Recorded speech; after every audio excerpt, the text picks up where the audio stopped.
The following may contain offensive language, adult humor, and or content that some viewers may find offensive. The views and opinions expressed by any one speaker does not explicitly or necessarily reflect or represent those of Mark Radulich or W2M Network. Please listen with caution, or don't listen at all.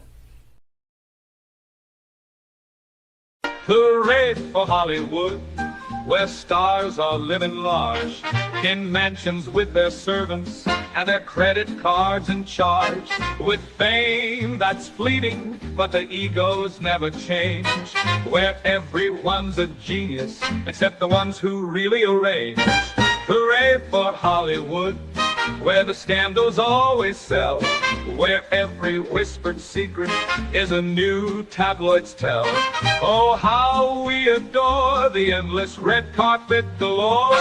Hooray for Hollywood, where less is always more.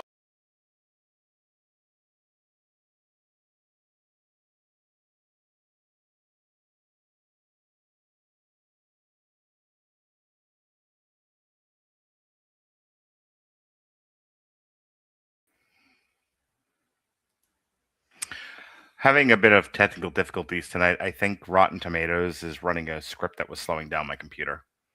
That can happen. Yep, hopefully it fixes itself later, or we're going to have to vamp when we get there. But take two. Ladies and gentlemen, boys and girls, children of all ages, you are listening to a Rad Religion Broadcasting premiere podcast, Damn You Hollywood. And by the power of podcasts, he's Robert Winfrey.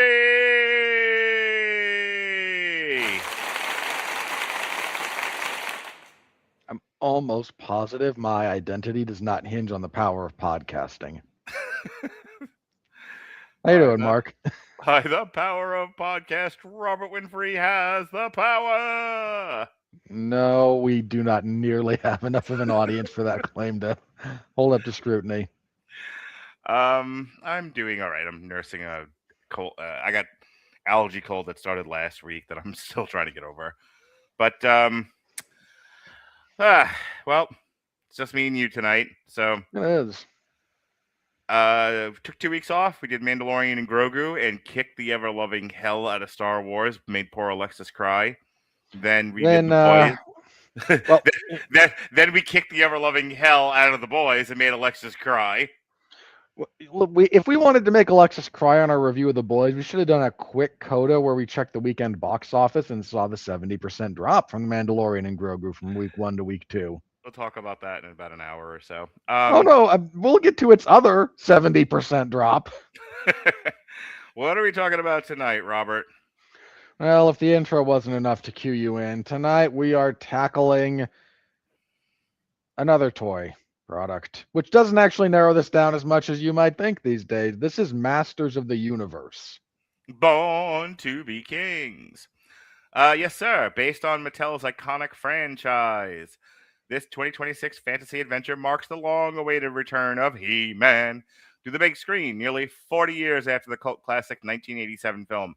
Directed by Travis Knight and starring Nicholas Galitzine as Prince Adam / He-Man. The film follows Adam's journey back to the future of Eternia, where he must embrace his destiny, wield the power sword, and defend his world from the sinister Skeletor, played by a mumbling Jared Leto. Featuring a How is it that Jared Leto still is the worst thing? Yeah, I have words about this.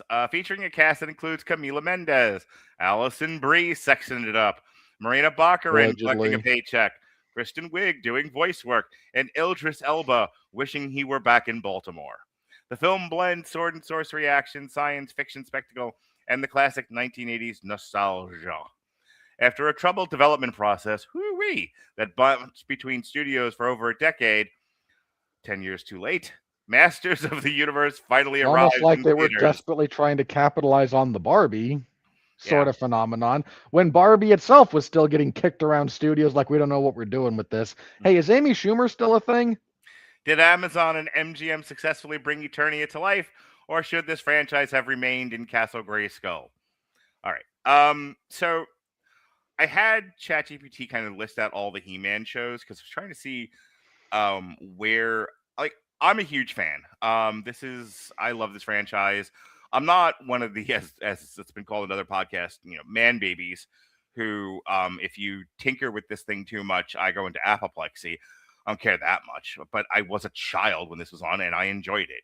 So He-Man and Masters of the Universe from Filmation ran 2 seasons, 130 episodes from 83 to about 85, which puts me at between 7 and 9, which is about right.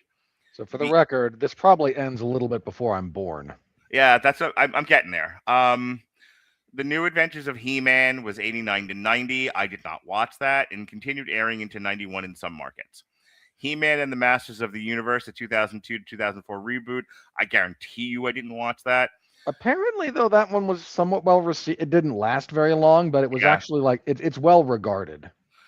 The Masters of the Universe Revelation show I reviewed with Andrew and Evan.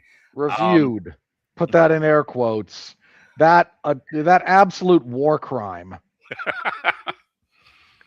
Not your podcast. Like the god awful thing Kevin Smith vomited out into the world. That might have gone better had it not been called He-Man, and if it had been called Teela in the Masters of the Universe, different story. No one would. No, it's still terrible, but at least it's not lying to you as much about it. Yeah, well, I think that was. I don't want to litigate that show. I did 2 reviews on it with Andrew and Evan, and they were much kinder to it than I was. But I was very much. Of course, they were. One of them's a Kevin Smith file, which is a disturbing thing. And don't you say bad things about Evan. Evan walks with the Jesus. But I will say this, just so we can move this on, because I don't want to do a 2-hour podcast on the movie about the cartoon that only people remember now because we're talking about He-Man. They were much kinder to it than I was, but I was very much stuck on don't tell me this is a He-Man show and make it all about Teela. Moving on. It didn't help that, like, if you'll all remember how that went, before the show comes out, it gets leaked, it gets rumored. Somebody drops a rumor on social media that, hey, in Kevin Smith's Abomination, He-Man dies in the first episode, and the whole thing's about Teela. Now, this was reported as rumor mongering, which is fine. Everyone was honest about it. Like, hey, these are rumors, but these are rumors. Kevin Smith and his sycophants, who are rivaled only by the Snyder Bros in their utter, like, inability to, like, think critically about anything or be tolerable in polite society, then jumped all over this report, doxed the people who said it, and levied death threats at them. Kevin Smith denied it up and down, only for Netflix to have the show come out, and everyone realized that, no, you lying sacks of shit have been just making everyone's life miserable for months because you got scooped. You absolute degenerates. You feel better now? No. Good. He-Man and the Masters of the Universe Netflix CGI reboot. I think Jonas watched this. This lasted about a year, and I think he was telling me that he wished at the time that he watched it, which would have made him between 7 and 8, that he wished it had continued. He was enjoying it, but it just went away. And then I think that, for the record, I think that's another one that, like, never found an audience, and because it's Netflix, if you don't have a giant first season that they can then drag out for 8 more years, well, you produce 2 seasons of television, they're not really interested. But that one I also do think was, like, at least somewhat well regarded when it came out. And then I guess this is a sequel to the Kevin Smith thing, Masters of the Universe Revolution. That's 2024. I honestly know nothing about I don't know what that one is, because Revelation had 2 seasons. It did. And I could have sworn it can, and it doesn't matter. And I don't want to talk about it anymore. And this is one of your clinging to things to fight about. So if you include all the Masters of the Universe TV shows, including She-Ra, the order is He-Man and the Masters of the Universe 83 to 85, She-Ra and the Princess of Power, which I did watch this because I had girl cousins. I was not afraid of things with girls in it. So I watched She-Ra, Princess of Power. It was fine. That was 85 to 87. New Adventures of He-Man, He-Man and the Masters. She-Ra and the Princess of Power is 2018 to 2020. Alexis and I reviewed that. I watched that with my daughter. A grand time was had. We served punch. Then we have Revelation, the CGA reboot, and Revolution. So that's all the He-Man. Now that I've laid all of that out, can you take a Xanax and talk to me about your relationship to the He-Man property, shows you watch, shows you didn't watch, and maybe some insight, if you can spare it, as to why this particular property never really grabbed you? Well, again, I'm born about the time the original run ends. Mm-hmm. So there's the New Adventures, which is a little bit corny, and I'm still like, I'm kind of the right age for it, but the New Adventures stuff also leans a little bit heavier into the prior aesthetic. And by that point in the, sort of like kids Saturday morning cartoon ecosystem, I think there were better options. At least there were certainly things that hit me more. Mm-hmm. So I was never really a He-Man guy. Like I read a few of the like books, that were made for kids because Yeah. of course I did. Because you're a kid, like they're in the doctor's office when you're there. Like you read a few of them. So I did that, and I had seen a couple of episodes, but I'm really like just a little bit the wrong generation for He-Man to have hit. What's an interesting thing is I'm gonna frame this from my perspective, and maybe that'll help a little bit, because I think it's important to know when this is all happening. So if this is 83 to 85, what's also happening around that time? We're running up to WrestleMania, for one thing, and we have the death of the territories and the rise of the WWF. What is the WWF? For the other than big fatties, it's also really muscular guys in tight shorts. What's also happening around this time? 2, Arnold Schwarzenegger, Conan the Barbarian movies. It's also happening around this time. Bodybuilding is becoming popular. Who's also popular around this time? Arnold Schwarzenegger. So if you're me and you're 40 years old when 1980 hits, and your predominant child development years are happening at the same time as Power and Paint and bodybuilding and pro wrestling and barbarians, and there's this toy that you can buy. Again, Star Wars is also happening around this time. Star Trek is still happening around this time. But it's an amazing, He-Man is this amazing confluence of a lot of things that were all happening at once. And if you're He-Man is kind of, if I could speak to the culture a little bit as an outside observer, He-Man is the ultimate rejection of the 60s and 70s ethos. Yeah. Like we have gone from like super naive 60s and like super naive and like quasi optimistic to the depression and grittiness of the 70s, cultural malaise of the 70s.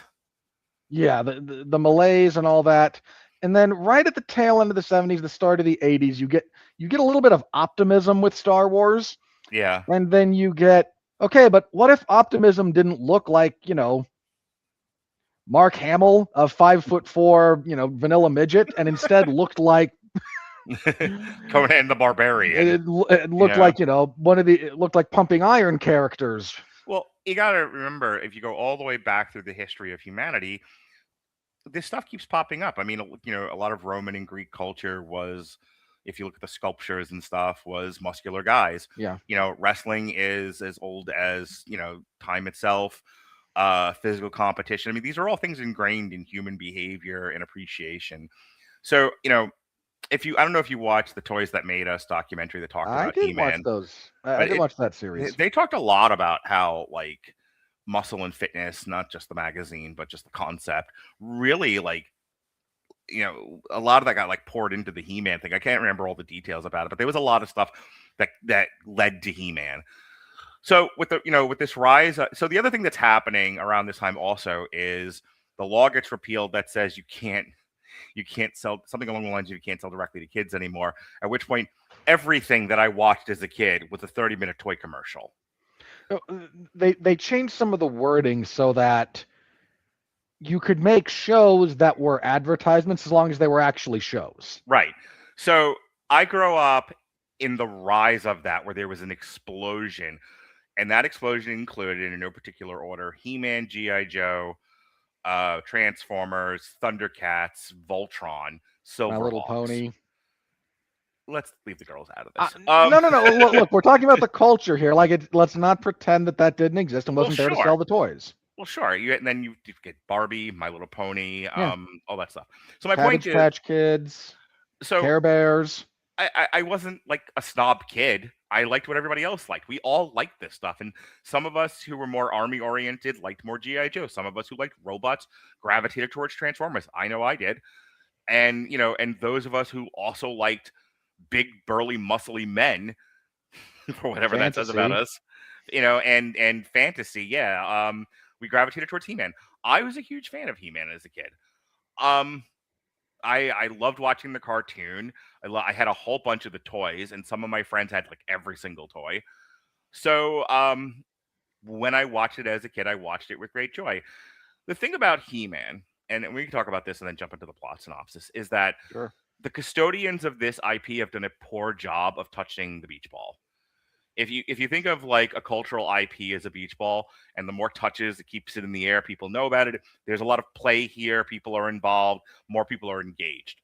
If you stop touching the beach ball, you hit it too hard, it goes away. You can't even like I just did with my water.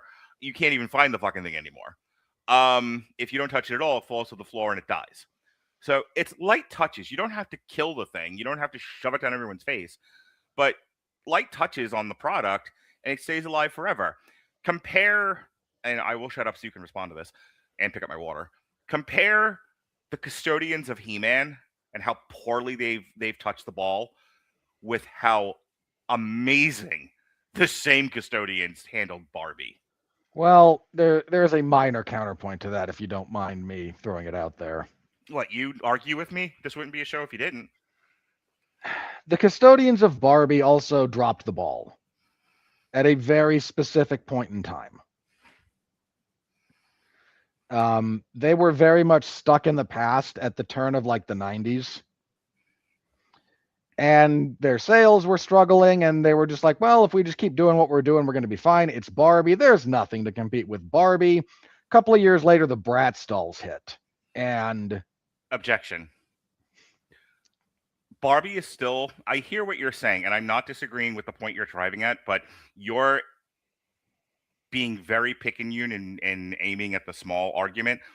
The bigger argument is by the time the Barbie movie hit in 2022, was it 2022 or 2023? I don't know. It doesn't matter. What part of my life was falling apart? It was 2023.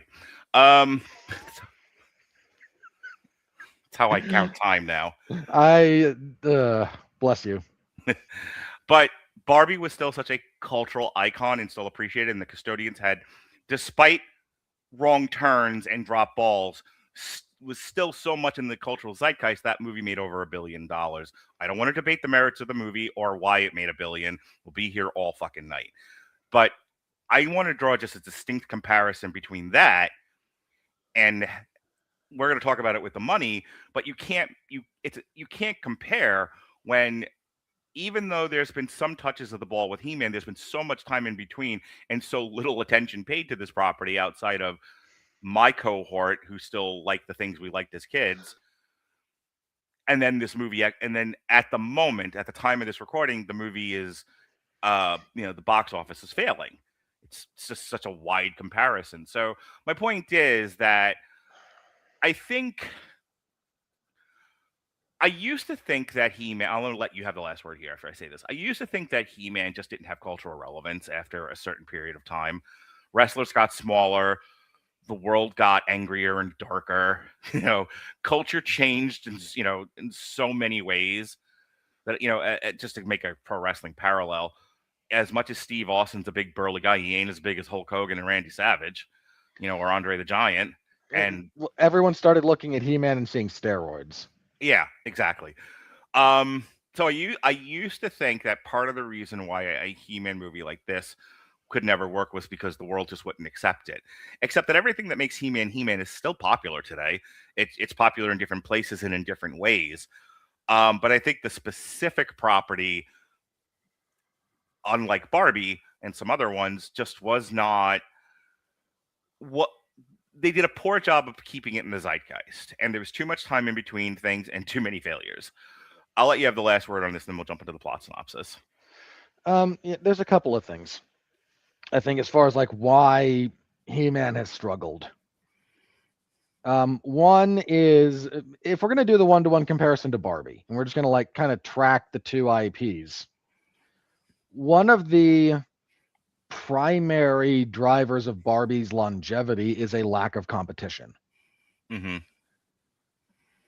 It's not that there's nothing else for little girls. There's plenty of stuff for little girls out there, but nothing has the like really punchy name necessarily. Again, like you did get a couple of challenges when Barbie dropped the ball, but Barbie's also such a money mill over at Mattel that like as soon as that ball is dropped, somebody's head rolls and we pick it up and we get back to work. Mm-hmm. So Barbie's cultural icon status never really gets challenged because it's easy to sell Barbie to little girls. Sure. I'm not trying to be dismissive, like, but marketing wise, culture wise, behavioral patterns wise, there's a lot of things going into this. If I may just help you a little bit with this simple sentence, Barbie could be anything, and you could sell it to any girl. The varying differences in girl behavior and girl types, there was a Barbie for every one of them. Yes. Especially as this thing got older and they started doing like crippled Barbie and stuff. Yeah. So Barbie was very modular in that respect, and the market that Barbie is attached to, I'm not going to say hasn't changed at all since Barbie debuted, but has changed shockingly little, all things considered. Then there's the market for boys. For a variety of reasons, this is a much more volatile toy space to be in. Because boys are weird. And it's very easy for it's just easier for things to hit the boy market wrong. You know, let me go in a slightly different direction than this. Let's take 3 different kinds of the same thing. G.I. Joe, Thundercats, and He-Man. Like, you're talking about muscular, male characters, except one's sci-fi bodybuilders, one's anthropomorphic cats, and the other one is human soldiers. On the other hand, there's just Barbie. Yeah. See what I'm saying? Yeah. No, that's kind of the point I'm driving at. Is Barbie got to be a monolith and cultural shorthand very quickly. Yeah. Whereas marketing to boys became dicier because the whole thing, you can't do I got to be careful how I phrase this. You can do 8 different versions of Barbie and everyone kind of goes along with it. You can't do 8 different versions of He-Man in the same way. Right. You can't do, this is He-Man, this is Mecha He-Man, this is He-Man on Earth, this is Grimdark He-Man. Like, you can't do that the same way you can with Barbie. And there's a lot of reasons for it.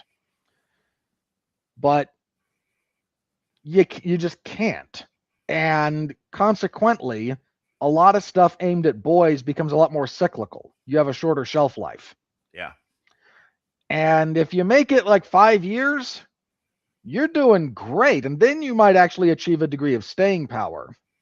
But usually that actually comes through ancillary or secondary opportunities. I mean, Transformers, by way of example, like it kept the core identity, but after a certain point, it was like, okay, we can't keep doing this. What do we do? Well, we keep the core motif of something transforms into something else. Because that's really the essence of this. I don't necessarily need Optimus Prime whose robot turns into semi-truck. It's very easy instead to go with, okay, so what if we do Transformers but animals? Or Transformers but... Well, there was already some of that in the original show. There was already some of that in the original show. So when they started to do more of that, it wasn't a complete shock to the system. And I'm not, this isn't a lore thing, But if you look at if I'm just a toy manufacturer, here's cars, here's planes. The planes are the bad guys, the cars are the good guys. Okay, a season later, let's introduce dinosaurs. Yeah. Okay, let's also introduce construction vehicles, but they're the bad guys. That's the big twist. Now let's bring in more planes, but they're the good guys. Here's another twist. Now here's tanks. Here's a city. Here's a missile battery. These are all actual Transformer toys. Here's a microscope. Here's a whole planet. Yeah, exactly. And then just to kind of further this along, now we're gonna wipe the slate clean. Here's a movie where we do that narratively and traumatize a bunch of boys. We were stronger for it. Yes, it made us men. He-Man doesn't get any of that. He-Man got a 2 to 3 year run. They stopped doing it. I don't really understand. I didn't look into the history as to why the cartoon ended the way that it did, because, like I said, it's not like G.I. Joe went on forever. Transformers went on forever. Thundercats did not. Thundercats also only ran for a few years, and then they were done. Well, part of that is He-Man didn't quite get the secondary. Look, Scooby-Doo didn't last all that long as an original run, right? I just found this out today. Neither did the Jetsons. No, the Jetsons like one season. Yeah. But Hanna-Barbera had a lot of airtime to fill.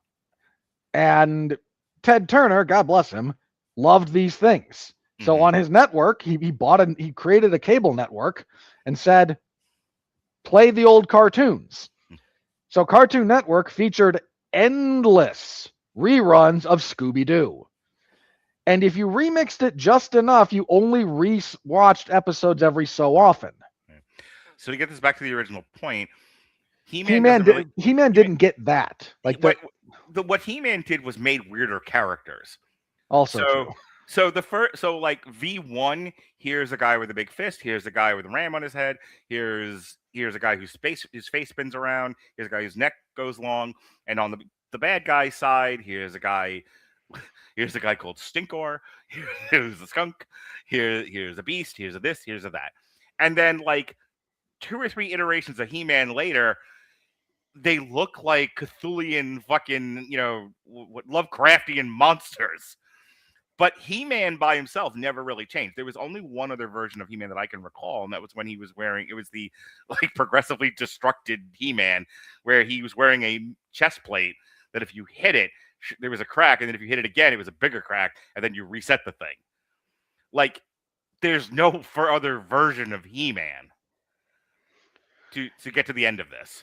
Yeah, so it didn't quite have, again, the staying power. It wound up having a lot more competition. I mean, let's be honest. To a certain demographic, if you have a choice between He-Man and Transformers, if you're buying toys, there's more mileage out of Transformers. Sure. And right. He-Man, and if we're talking like, again, why did the cartoon suffer and why did the toy line suffer? He-Man did what all boy-oriented toy lines do this. Like, this is the weirdest thing to me, but it always goes this way. You have something for the men. And everyone's like, hey, we've got the men. This is great. And no one goes, this is great. Let's keep doing this forever. They then go, but what if we got the women? So we change the thing that the men like to try and get the women. The men no longer like it. Most of the women go, yeah, no thanks. Now you have nothing. And this happens over and over and over again, and people still do the surprised Pikachu face every time. But I am not getting into a debate about She-Ra with you. Please do. I'm not here to debate She-Ra. I'm saying, like, okay. Look, this is, if you want to understand, like, again, part of She-Ra is like the NWO Wolfpack. If you need another wrestling comparison, like, okay, hang on. Very simply put, She-Ra, despite everything that you're saying, and in some cases is true, has a fucking rabid fan base. I'm aware that it does. Look, She-Ra attracted a fan base. Mm-hmm. It wasn't big enough to offset the losses that they suffered. Right. And that's the gamble you took. I would say this, this movie's not doing well. If it ends up doing better, kind of like Elemental on word of mouth, I want to save some of this for the money, and I really want to get into the plot synopsis where I'm cutting you off, but I want to put this out there. The way they did this movie, in the sense of what they included and didn't include, was perfect. The after credit scene with She-Ra had my daughter screaming in the movie theaters like it was the Beatles. Let me tell you how, because Amazon has money to burn, and it doesn't really, and kind of like Red One, it doesn't really matter how well this does. If people liked it, I'm going to talk more about this when we get to the money. If people liked it, it's worth doing. It's for them, I would imagine. It's worth doing a sequel, and because they're already teasing She-Ra, I guarantee you the next one makes money.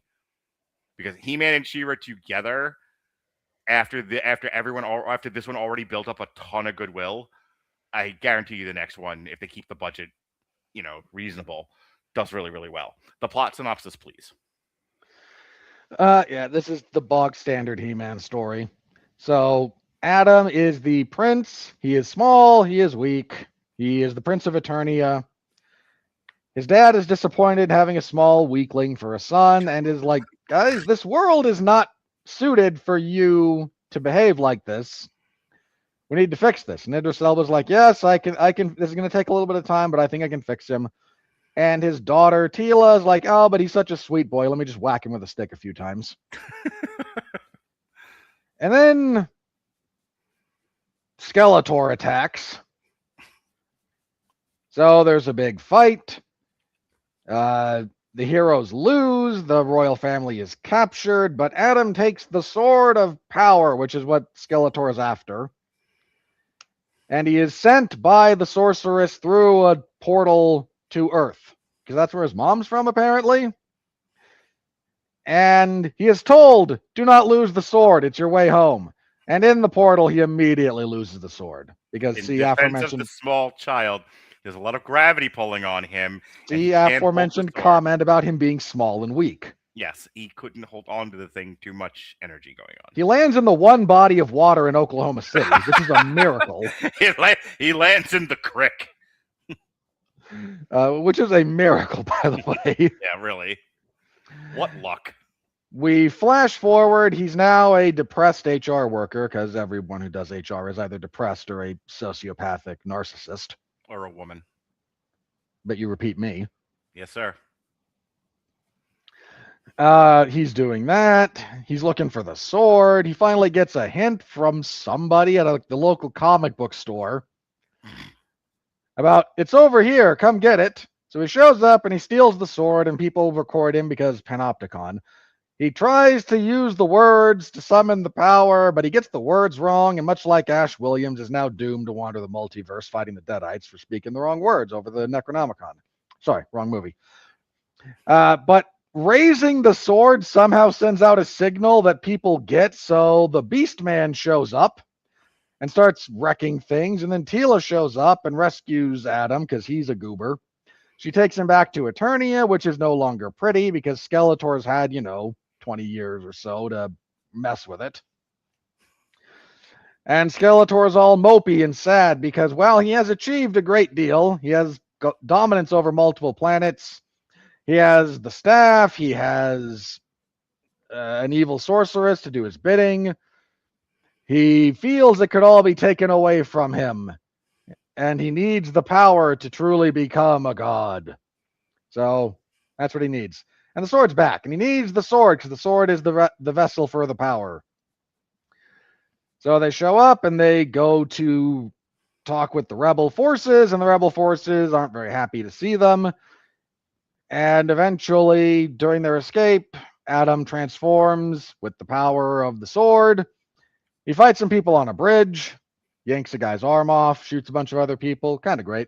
We find Idris Elba again, who's now a drunk because he failed in his duty. And this is the only arc we can think of for the old mentor, is you turn into an old drunk. Shocked he didn't, piss off to another city and drink blue titty milk. And I actually kind of like The Last Jedi. But this is the only thing we can do. So there's a big chase with the planes. And ultimately, Skeletor appears in the Northern Lights for a means of communicating with the planet, which is actually a very cool means of communication. He says, I will kill your parents who are still alive and in my dungeons, lo, these many decades later. Don't look a lick different. That mom had not aged at all. The only difference in James Purfoy is his hair's a little bit longer and his beard is unkempt. Yeah. And if you bring to me the sword of power at Snake Mountain, we'll be good. And Adam goes, well, I'm gonna go rescue my parents then. And the other two go, this is a trap. And he goes, I have the power of a god. I will win the fight. And they go, well, this is probably a bad idea, but we're with you anyway. Why not? So they go, and there's a fight. And Skeletor and the evil sorceress are able to use He-Man's power to accidentally kill James Purfoy, his father. So he tearfully reconciles with his dad before his dad dies, and Skeletor whacks him in the back of the head. He loses his transformation power. His shirt comes back. His shirt and pants come back, though, because magic. He is then dragged to be with the others because nothing says competent. That was canonical to the show. I'm just making a joke, man. When Adam turns back into when He-Man turns into Adam, he gets the pink shirt and blue tights. That's in the show. Please continue. Because nothing says competent villainy like, let's put all the captured heroes together in one place. This will clearly not go badly for us. But now Skeletor has the sword, but the sword doesn't work for him. And the evil sorceress is like, well, if we take it back to where it was before, there's magic I can do. Please don't kill me. And he goes, well, this better work or I'm going to kill you. So they go to start that. Meanwhile, Adam rallies the troops with the power of HR PowerPoint presentations. They stage a breakout. There's a big fight. They go for their big final battle. We get to the final battle, and Skeletor breaks the sword of power, which freaks everyone out. Then he goes, I broke it. I'm going to stab you with it now because you're still just a weak little girly man. So he stabs him. And as Adam lays dying, overwhelmed by the force of his enemy, he has a vision of Anthony Hopkins as Odin, who tells him, you're not Thor, god of hammers. No, sorry, wrong movie. He has a vision of the sorceress who says, the sword was never the receptacle for the power. You were. You have the power, Adam.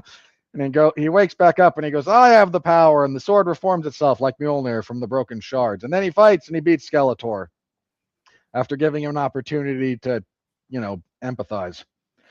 And Evelyn runs off and he kills Skeletor, but leaves his skull alone because that couldn't possibly be key to the survival of a character named Skeletor. Now could it?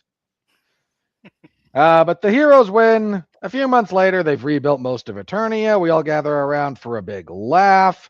Adam reveals the names he has for everybody because he was a 10-year-old kid and didn't bother to learn anyone's name, so it was just whatever he attached to them. Everyone's wearing their comic book costumes. And then he goes off being He-Man still, and then we get a couple of post-credits scenes. The one character we have missed thus far is Oikos, the Greek yogurt floating around. Sorry, Orcos. Orko. I genuinely forgot his name. I'm sorry about that. Wasn't Orko. Orko. He shows up and says the message of the episode this time around was, your muscles aren't everything, and if you have a skull for a face, you might be the bad guy. Thanks, Orko. Then we get another mid-credit scene where we tease She-Ra because this is the movie they actually wanted to make. And then another end credit scene where Evelyn shows up and gets the skull of Skeletor and goes, you have to destroy the phylactery to kill a lich, you morons. How are you this dumb? And that's it. That's the movie. No surprise to anyone who knows me. I absolutely love this movie. This is probably going to end up being on my top 10 for the year. This is going to be... You will be the one we mock about your top 10 this year instead of Alexis. Every year I have a 10 spot that is reserved for the most enjoyed. Fair enough. And this is it. I can't imagine anything else I see this year is going to have the ear-to-ear smile for the ungodly amount of time this movie took. Yeah. That's one of my complaints. This is like 2 hours and 20 minutes, right around there. Yeah, 2 hours and 20 minutes, and 20 minutes of this movie needed to go. I'll get there in a moment. But for we'll say 2 hours of the 2 hours and 20 minutes, ear to ear smile. Just sorry,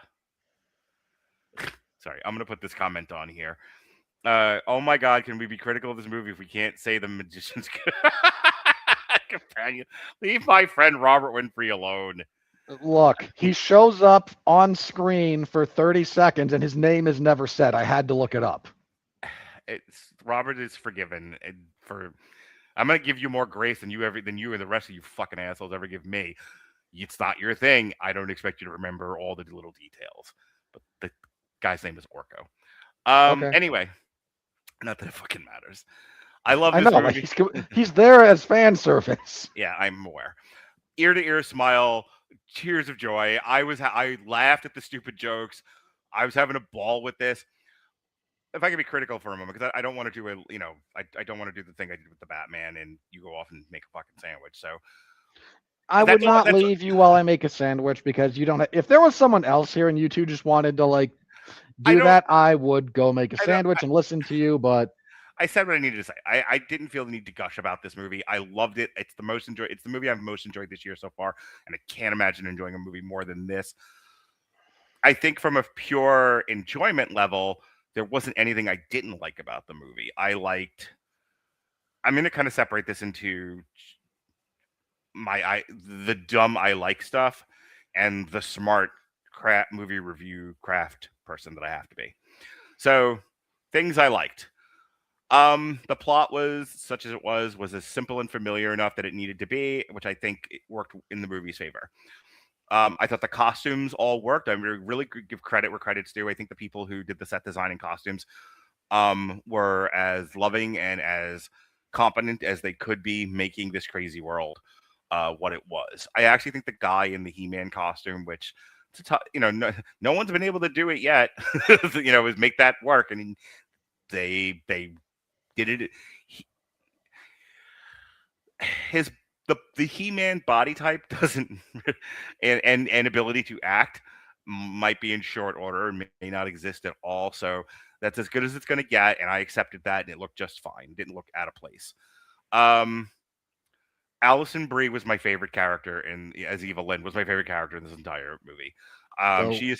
She does the least amount of any. She's the least memorable. I'm a little surprised by that one actually, because she is because every time she's on screen, she is having a ball, and she played that character really, really well.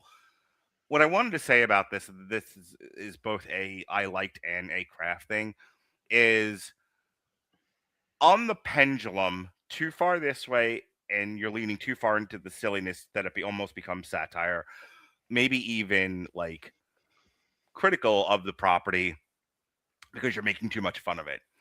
Lean too far this way, and it's too serious. It's a fucking kid show that you adapted into a big summer blockbuster. This isn't Krull, This isn't none of this. None of this is high art. Like I get a better example this isn't Lord of the Rings. Yeah. They found that place in the middle that they leaned into the self-silliness of this whole thing, but where it needed to be taken seriously, it was. And I think the best example of that, everyone's going to say Skeletor. Hang on. The best example of that, I think, is Alison Brie. Because Alison Brie does what she needs to do as a character, but it also looks like she's just having, like, the time of her life being this silly character. And it's like, well, if this is what I'm going to be, I'm going to lean into it. And I think it really, really worked. Also, she looked great in the outfit. I'm going to split a hair here. Jared Leto's performance is good. Jared Leto's elocution and the voice work and the sound design sucked. I could not understand half of what he said. So I don't know who's in the bodysuit, if that's Jared Leto or not, but what they wrote for Jared Leto and elocution aside, the way he delivered it and the portrayal of this character, I thought worked just fine. I kind of wish they had done the high-pitched Skeletor voice, but I'm not going to cry about it. I will say this, like I said, that would have been so grating over the 2.5 hours. One of the things my kids love this too. It's funny. I walked out like, tears in my eyes. My son's just like, it was okay. And we had like a reverse of me walking out of the back rooms going, I don't understand children today. And my son, had the same exact response to him, which I knew was going to happen. His response to He-Man was, I don't understand what you like about this. But it's fun, you know. I've taught him more or less successfully to accept that we all don't like the same stuff. My daughter, however, as soon as she saw She-Ra, whatever she thought of the movie, she was like, "This is amazing." In any case, the one thing we all agreed on and kind of talked about on the way home was it's been a while since we've seen a Disney villain in a movie. Yeah. And short of a song, this interpretation of Skeletor was the Disney villain who loves being evil. Yeah. And it was great, and it worked, and it was what the He movie even needed. says as much at the end, like, I'm just a villain, kid. I don't know what you want from me. Yeah, well, I like the idea that it's a deconstruction of a deconstruction because for the last 100 years, it feels like every movie is Cruella or Maleficent.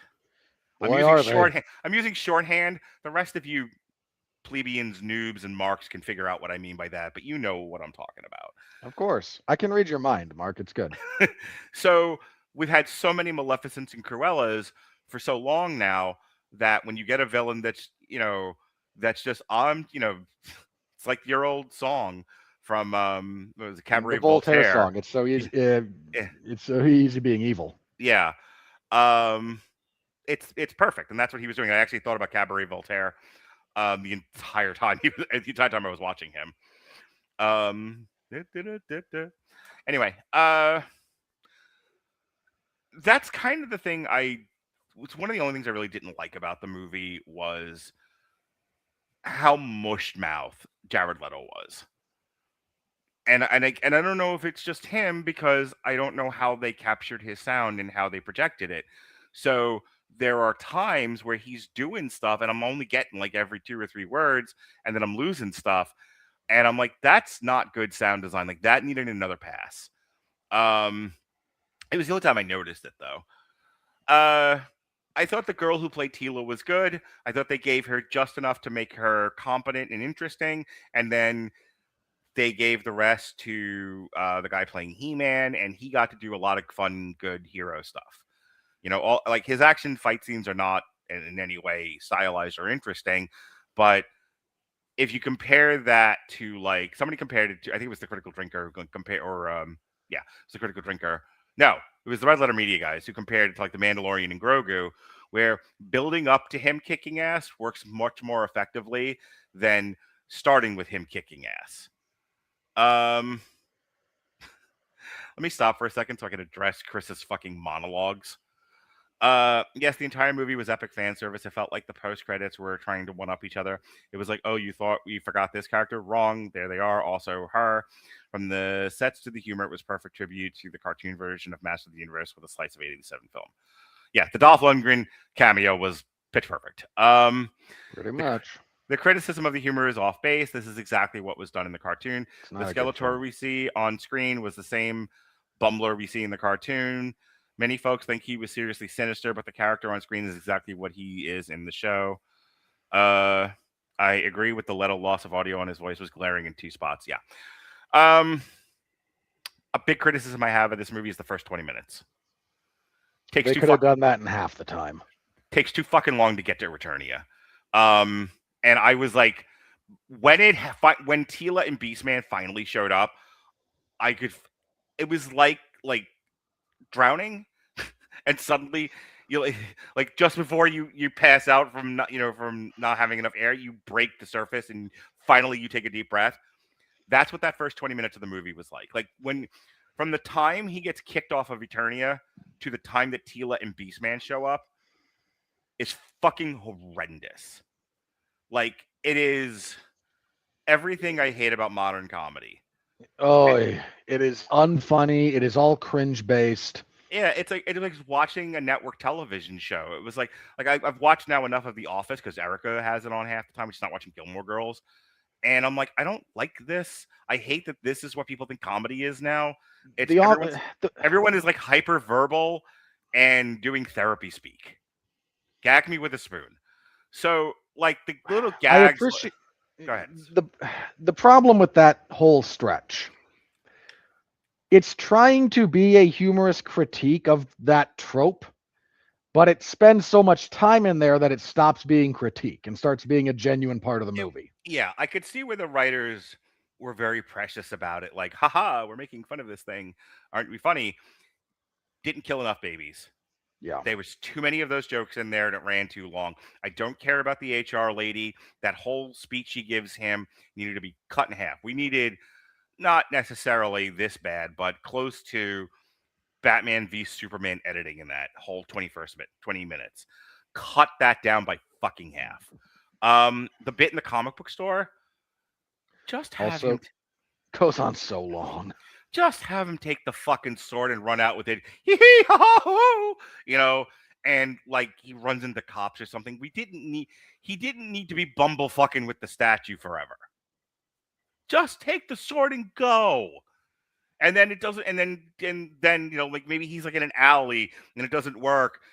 Actually, what would have been funny is he's like, I have the power, and instead of lightning and thunder, you hear the taser. as the fucking as the fucking cops like tase him in an alley. You know, and whatever. My point is, like, I'm not saying I'm dismissive of the critique. I love the critique. I'm annoyed by the inability to be succinct. Yeah. Rodney Dangerfield told Sam Kinison, you don't need 10 minutes. You can do it in 3. And Sam Kinison said, are you kidding me? It takes me 10 minutes just to start cooking. And he said, then you're a bad comic. Get it to 3 minutes. When guys came out and did Carson, they didn't have 10, 15, 20, 30 minutes. They had 3 to 7 if you were lucky. If you got 5, you were blessed. Yeah. Get your shit in and then get going. And I don't know where or why or how our culture developed this hyperverbal insecurity and anxiety, but it needs to go. Bring back non-reactiveness, stoicism, succinctness. Get it fucking done in 10 words or less. Stop wasting my goddamn time. Robert? Yeah, I think I agree with that completely. A bunch of the stuff on Eternia drags a bit. Again, I'm not the biggest fan of, well, what do we do with Idris Elba? He's an old drunk now. Hang on. I didn't mention this, but you brought up Idris Elba. I loved his line about when the shit goes down, it's not the poets who step up, it's the warriors. Yeah. Talking is fine until there's nothing left and you have to defend yourself. And so between that and not every villain needs to have a tragic backstory, they can just like wallow in evilness, which are the two big themes of this movie. They both work, they're both right. Now you can continue. I just want to make sure I said that thing about Idris Elba. No, I completely agree with that. I just didn't like that the whole. I wish they'd come up with something better for him than, well, you failed in your duty as master at arms, so what do we do? Well, he's a drunk. I'm starting to wonder how many people have drunk dads, that this is all we know. I don't know. The humor in this movie comes in about 3 flavors. The physical pratfalls are mostly kind of successful. The sexual humor in this kids show was a bad call. I don't need a gag from the guy named Fisto to Ram Man about giving head. Just gonna say that. I don't need that. Or Skeletor weirdly talking about the big sword dangling between He-Man's thighs. Creamy thighs. You added creamy. He did not. I got that from somewhere else too, but keep going. Don't need it. Would have been better without it. Thanks a lot. And then the usual amount of bathos. Which is, boy, we sure are worried people won't be with the movie when we're doing this thing, so what if we say something sarcastic about it? They had a batting average of about 200. The Marvel Studios Phase 3 writing style has wrecked Hollywood. boy has it, because it's all over this movie in the worst yeah. places. It's Yep. insecurity is all it is. Like, Yeah. there's a couple of those gags that work. Mhm. Fine. But you missed way more than you hit. I mean, Mhm. the one that genuinely made me annoyed is after they break out of prison and you've got like Princes of the Universe playing while they're doing the slow hero walk through the hallway Yeah. with the smoke behind them. Like, you're doing that, you got to just commit to it. Right. Either the audience is with you by this point or they're not, and you doing the "oh, I can't breathe, it smells bad" bit is not going to help you. Yeah, and the fact that was, if you're gonna do that, then you have to bring in Stinkor. Or don't- something like there has to be Yeah. a cue for it. Right. Like there has to be a reason you did that. Otherwise, this is starting to seem like Mel Brooks. Without any of the talent. Yeah. So that I really didn't care for. I'm listening to you go on about I didn't need the sexual humor, and there's like I know he likes sex stuff. He just doesn't talk about it because you've threatened me with it a fefew times, and I keep running away from you every time you do. On the other hand, you're also very consistent about like what sex stuff I like is between me and my lord, and the sex stuff itself I don't need to talk about it publicly, which I respect. We can be opposites where that's concerned, but what killed me was I started to think about you and that and your issues with it, and then I took another moment, and I thought, unless you're my kids, 5 fisting jokes in a row, there's got to be a kid turning to his father and go, "The fuck does fisting mean?" And unless you've watched a lot of Kevin Smith movies, you don't know. It's one of those things like adults find this out as you get older. But there's no good way to explain it to a kid. Well, like, when a mommy and a daddy love each other very much, or 2 mommies. Like, I get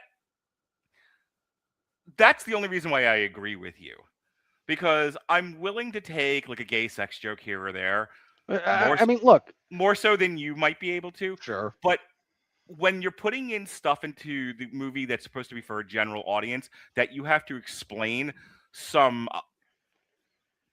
beyond the norm sex things to,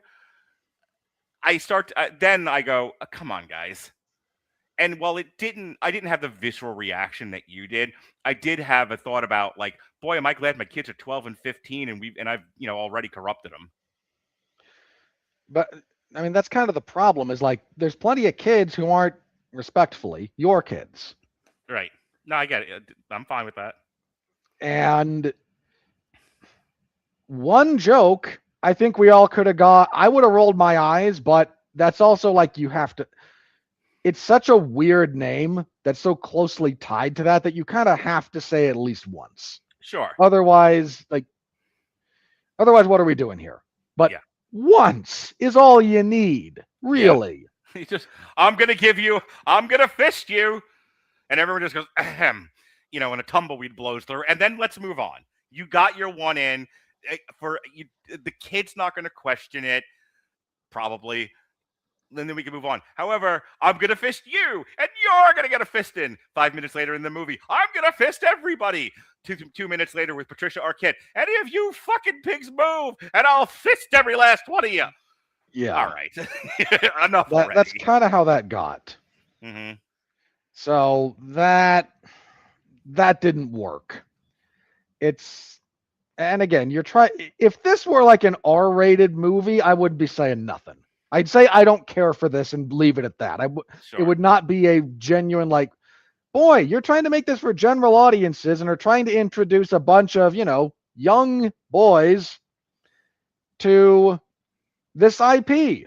In theory, right? That's part of what we're trying to do here. Revitalize the Masters of the Universe, sell some more toys, get some more interest going. And you're going to have parents having to look at the 8-year-old kid who's looking at you like, why did you laugh at that? Why is Skeletor suddenly interested in his thighs? And yes, and all kinds of stuff like it's so unnecessary to this movie. I want to reiterate, I laughed at almost all that stuff. But this is the part of the conversation where people listening to it are annoyed with us, like, Why can't you just laugh at stuff and let it go? Because it's a movie review, and better writing doesn't do as much of this. See me 10 minutes ago shaming people for not killing their writing babies and not being able to get what they need done more succinctly. This is one of those where somewhere in the culture, somewhere in professional writing, beating a dead horse became the motif. And we're all lesser for it. Yeah. There's most of the CGI is fine. There's a couple of spots in this that are just awful. Mm-hmm. Like Adam and Tila riding the battle cat across the bridge at the end is so bad. Like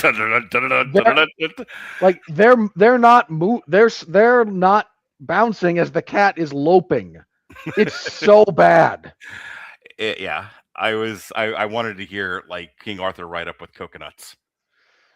I would have believed it more. The bit at the end when he does the pose, like the pose is fine, but there's something so artificial and janky about how they move into it that I can't buy into it. I feel like that's an actual piece of artwork from the show. It might have been, and God bless your Easter egg, it looks janky. Mm-hmm. I mean, that entire last bit where they're all standing around with their hands on their hips, leaning back at the waist, laughing, like this is a show reference. It took me a minute to understand that's what we were doing. Mm-hmm. Because the robot comes up and makes the world's worst joke, and everyone laughs again for like 5 minutes. And somewhere in my head it went, they probably did this in the show, and that's what we're laughing at. Yes. But if you don't know that or you can't intuit that, everything about that final bit, that final wrap-up bit, is one of like an impossibly surreal experience. Like, what are we doing? Who had a stroke? Yeah, there are moments of this movie where it borders on Wayans Brothers humor. Which is maybe another reason it struggled to find an audience, because there's a Wayans Brothers movie in theaters right now, too. What counter-programming? If you told me a Wayans Brothers had a hand in this, like between the sexual humor, the awkwardness, and like the bordering on parody, I may have believed you. Yeah. There's a few things that the movie says thematically that I think are good. Like you, I'm happy to have just a villain again who's not a Trump analog. Because that's the only villain that's allowed to be villainous these days, apparently, is somebody you can point and go, see? The president's bad. And I lack critical thinking skills. So just having a villain who's like, no, I'm evil. I want more than I have because I don't have enough. Will you ever have enough? Probably not. I think it's worth noting why that scene works better than you think it does, because I think the movie's point about talk first, talk until there's nothing left to talk about, talk until the talking fails. But in the event that the talking fails, you're gonna have to shoot some people. You're gonna have to fight. It's real. That's real. That's as real as it gets. I vacillate on the bit of him like trying to talk with Skeletor at all, given there's other villains that I would have accepted him trying to talk to more than Skeletor at this point, because all the evidence. I took 3 Everyone Loves the Bad Guys and I made a column out of it. I don't know if you've seen it on TikTok yet. I saw it. Okay. I mean, McManus tried with an entire prison full of guys. I'm not going to fault them for doing that here. Yeah, but McManus was an idiot. And that was a giant part of his character. This guy's a fucking genius. This idiot who wrestled with a statue and lost after an Iron Man match with it. And he ain't Shawn Michaels, so I'm sure as hell wasn't 5 stars. Fucking just even in the Tokyo Dome. Just tripping and falling over his own dick is what he was doing. Like, I look. I was more. Let me put it this way: I was happier with him doing that on the bridge with Trapjaw or whatever. Mm-hmm. I was happier with it there than I was with Skeletor. Okay, I'm gonna let that be your personal thing. I think it works just fine. I think it was actually a brilliant part of the movie. No, I think it's something that had to happen given what we. You're probably right. Like the messaging that they're trying to get across is, it's important to try to talk, but you have to be willing to. Violence is the last resort. But if that's a line you're never willing to cross, you're just a victim. But the thing is that when Skeletor is just like, it's a, I love being evil, then He-Man does fight. It's not like he's no, stop. He's not doing that. He's like, all right, let's do this. Yeah, and then he kills him. Like, what more Sort did you of. want? Yeah. My problem is just, it's a minor gripe. Okay. And it just kind of goes as follows. Like, there's other times with other villains I would have been fine with this, like perfectly fine. And I'm with you that like the overall like theming and messaging I think is correct. But like 10 minutes ago, this guy got you to kill your father. Like, not to be Alexis about this, but I had a thought about this movie and you as I was watching it. You have destroyed me, Robert Winfrey. But you've given me an unending amount of crap for Flash Gordon, and it was hilarious that they played Princess of the Universe, which I know is a Highlander reference, but still Queen. Because the entirety of this movie, I just kept thinking this is Flash Gordon. We're back. It clearly is taking some inspiration from it. Yes. My question to you is if you can do it in 10 words or less, like, because I knew you were going to hate this movie. I don't hate this movie. Let me be clear about that. I don't hate it. I knew you were going to hate this movie with the passion of 1,000 stars.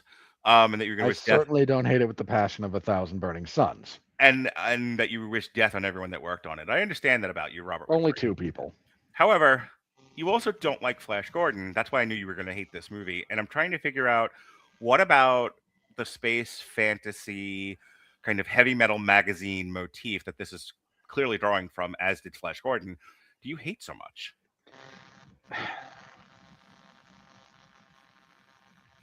Trying to understand my dislike of Flash Gordon is a weird thing. Do you hate heavy metal magazine? I've never seen it. I'm making a miss. Yeah.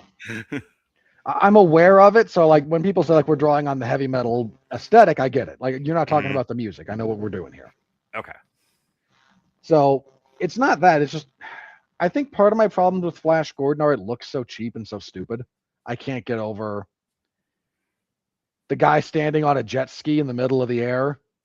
Flying blind on a rocket cycle? And the world's worst, like, flying people with wings. Like, just the worst. Okay. There was some costume design issues, sure. So there's a bunch of stuff I just can't get over. Okay. As far as like, that's Flash Gordon, the movie in particular. Let me be very clear about that. Right. To be clear, I didn't hate this movie at all. I'm actually very glad that its intended audience is enjoying it so much. Like, whether this is like my favorite thing ever, it's not. I don't think this is the worst movie of the year, even close. This is gonna go nowhere on my lists. Nowhere. It's fine. Like, I have craft issues with it. It's too long by half. Some of the tropes they play with are a little bit too lazy. I could do without some of the very specific writing decisions. Mm-hmm. But there's not everything here, apart from the bathos, is presented earnestly. Like, there's not cynicism. There's not deconstruction. There's not irony poisoning going on here. And that's a breath of fresh air. And God bless them for it. Like, if you want to know, like, why this particular genre tends to miss me in a few different ways, I think because I've never seen a movie that does the like space fantasy heavy metal thing that isn't completely hamstrung by bad acting, bad effects, or too stuck in nostalgia bait. You know, sometimes I'm 76, you're what, 85? Yeah. I sometimes wonder how much the 9-year difference between the two of us shapes our view of things, because when I was growing up, that heavy metal magazine aesthetic was everywhere. It is as much a part of my life as hair metal, pro wrestling, Rambo. And the thing of it is that like it's a part. Some of those things are a part of your life too. But I'm wondering if just the night. I'm 9 when you're born. I've had 9. I've had 5 years of this, and it's everywhere. It's a part of the air I breathe. It's a it's older cool kids who I admired and wanted to be around. This is what they lived in. You know, it was as much a part of the, and it was cool, and it was as much a part of the culture as anything else. And I think by the time you're 5, But it's yeah, gone. by the time you get to 1990, 91, yeah, it is pretty gone. Yeah, it's gone, and shortly thereafter, it's going to be ridiculed endlessly as like being archaic and embarrassing. And I have to imagine it is the only explanation I can have for why you and I are so far apart on this when it has elements of things we both like. I'll let you have the last word here and then we'll move on. I imagine that's true. I also just didn't have a lot of popular culture in my life growing up. I mean, you get some because you can't avoid all of it unless you're like Amish and not Amish. But it wasn't a big part of my. It wasn't like the biggest part of my childhood. I didn't spend enough time necessarily in the same places to like form deep relationships with other families. Like I was a kid, I had friends, but like I was never there long enough to be like, oh, so you're the cool older brother for my friend. What are you into? And maybe I'll like that too because I'm projecting forward. Wasn't really a thing for me for the most part. So there's a lot of that stuff that just kind of again missed me, and I think you're right. Like there's a weird. This goes to the back rooms, but this is also I think why He-Man is struggling because this will dovetail into the money. I think an enormous component of the back rooms and liminal space horror to begin with is the aesthetic of decaying 90s stuff, basically. And you and I have talked a little bit about this before, but it bears repeating.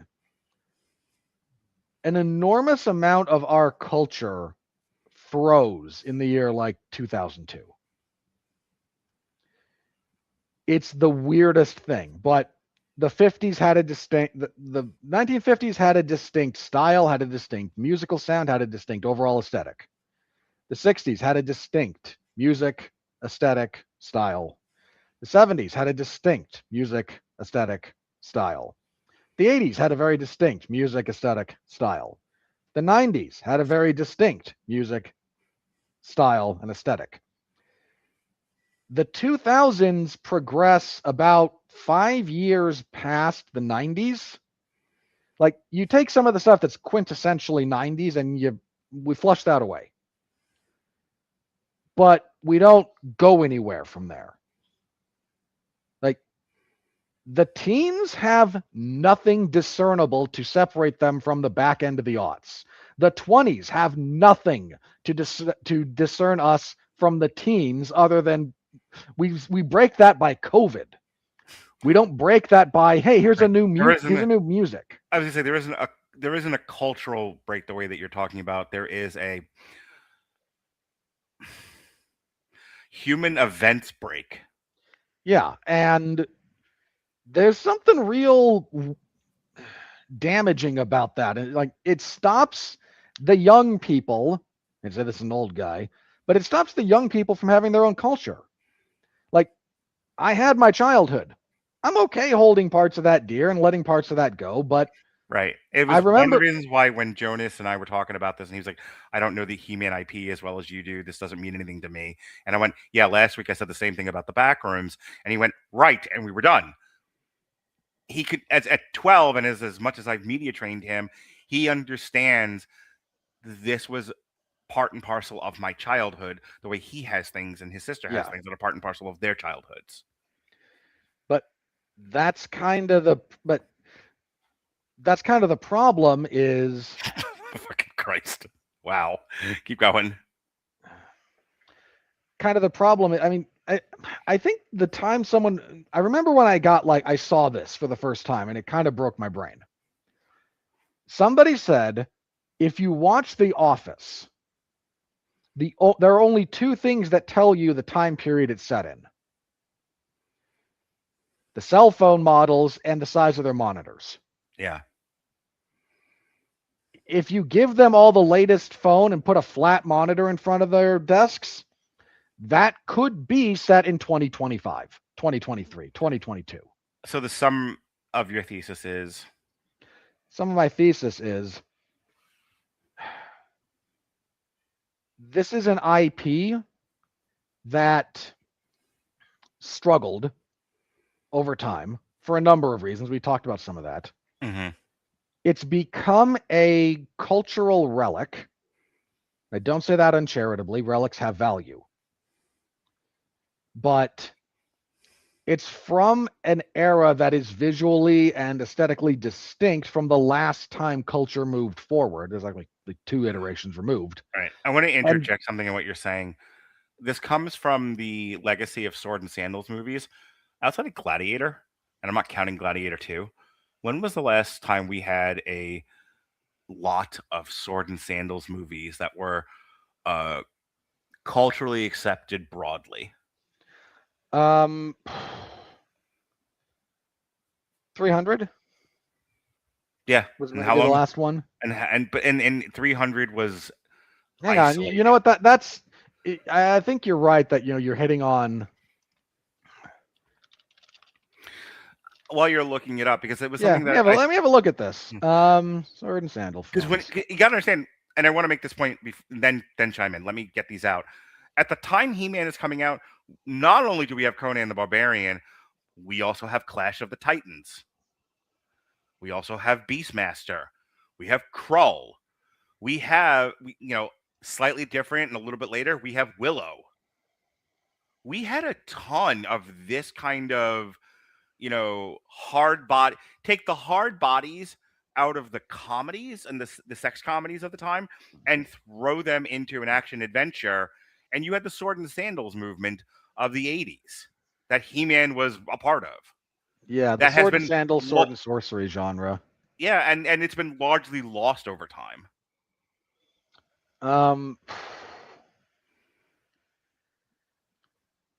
Again, you're looking at stuff like Gladiator, right? Again,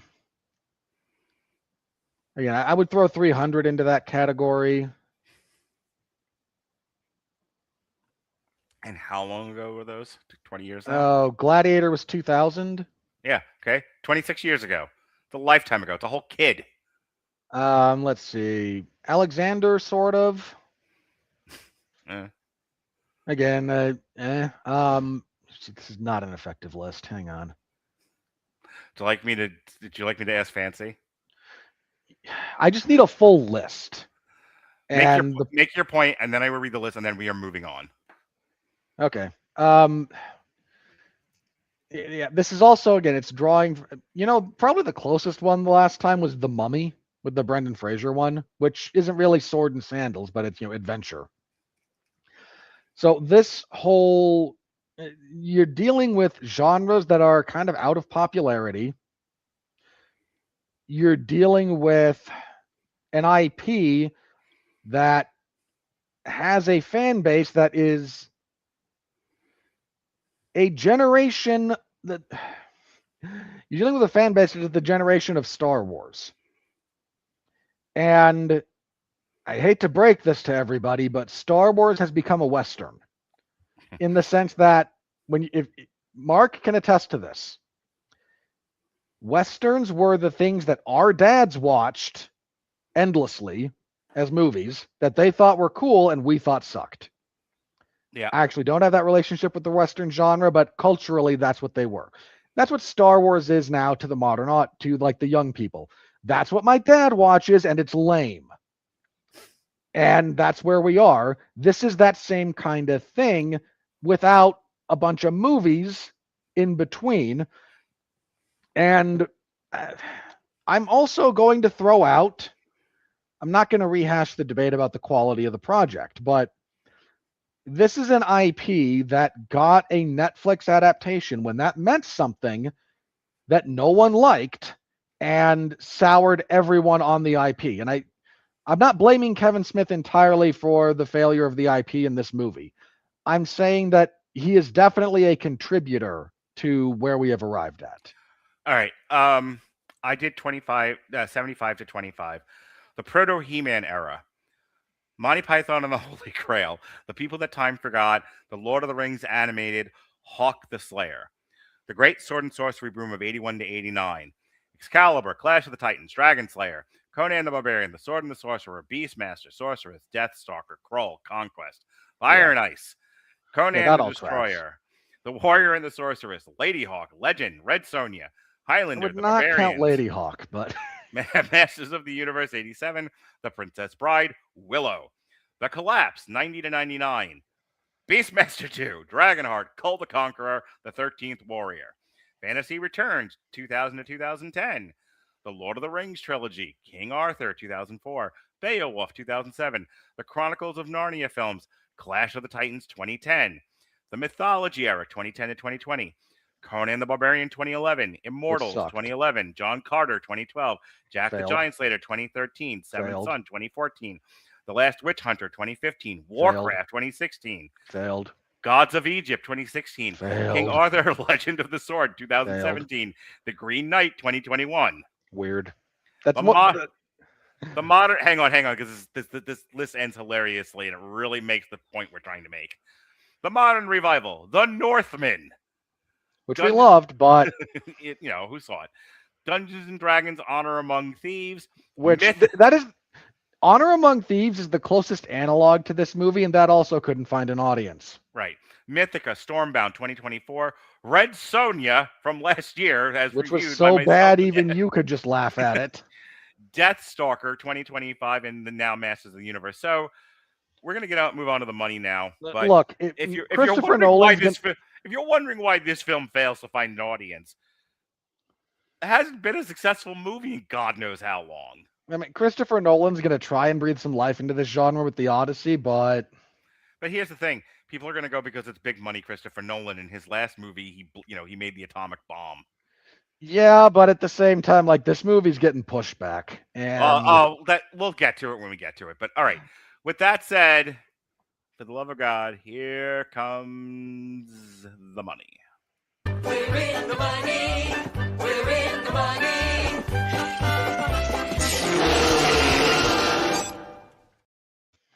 All right, folks, let me tell you. You can like a movie and it can be doing poorly. It can have rave reviews, but nobody saw it. That is the case with He-Man. Listen to the words, not what you think I'm saying, what I'm actually saying. I like the movie. Robert didn't hate it with all of his might, so he tells me.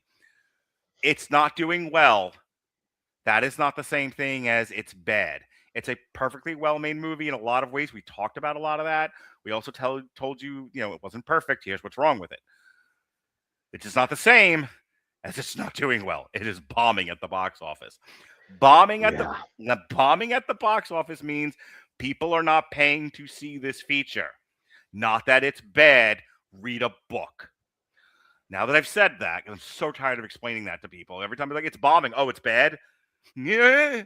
Those aren't the same things. Words mean stuff. The budget was I'm sure Scary Movie is deep fried ass, but it's doing well at the box office. That doesn't mean it's good. People love them some deep fried ass. Let me tell you what. The budget on the north side is 200 million Marvel monies. And at the time of this recording, it's at 54.3 million. So a soft start, to say the least.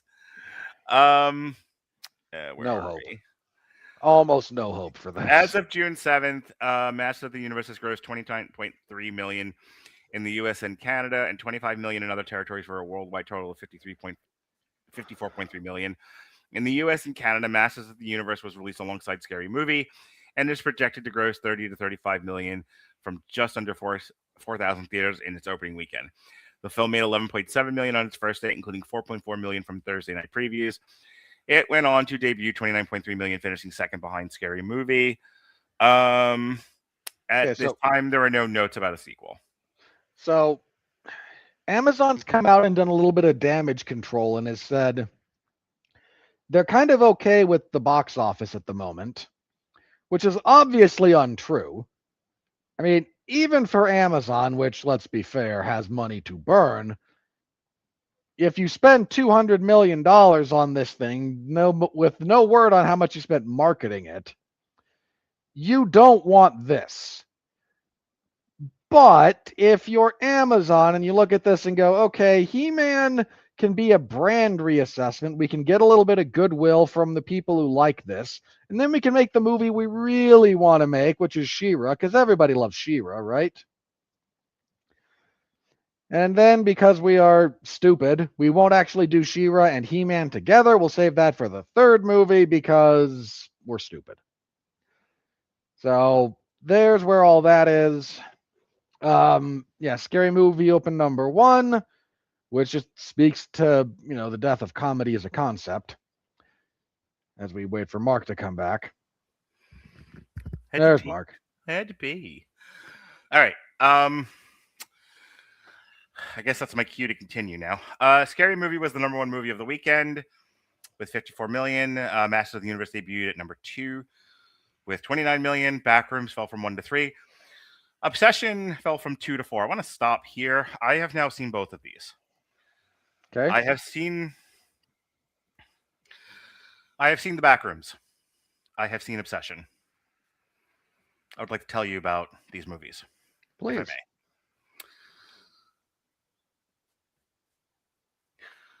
I'm glad for myself. If I could be happy for myself for the first time in 15 years, that I had the opportunity to see Masters of the Universe the day after I saw Obsession and the week after I saw the Backrooms. Because had I not seen Masters of the Universe and I had only seen the Backrooms and then Obsession, I would have come away with the conclusion that movies are not made for me anymore and I should stop watching them.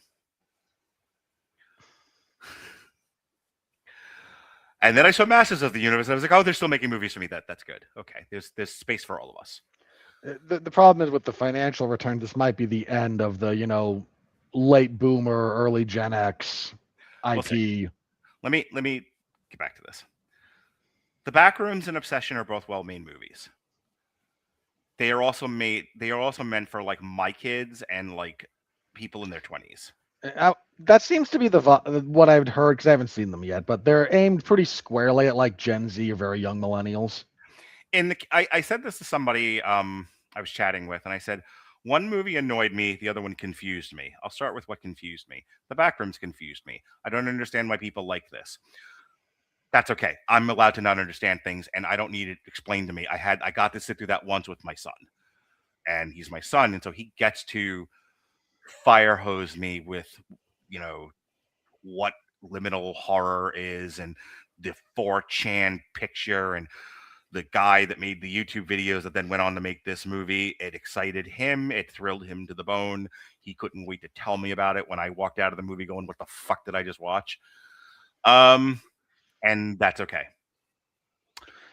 It speaks to things that don't scare you is kind of the other part of that. Like even if you were of the right age, none of the things it's talking about are things that like will reach you on the horror front. So not even a little bit. Obsession, I'm kind of surprised didn't reach you on the horror front because let me get there. You're way ahead of me. So Obsession's a monkey's paw movie. Yeah. Guy makes wish turns out horribly, everyone dies. Spoilers. Plenty gruesome though. So here's the thing. Obsession, well-made movie.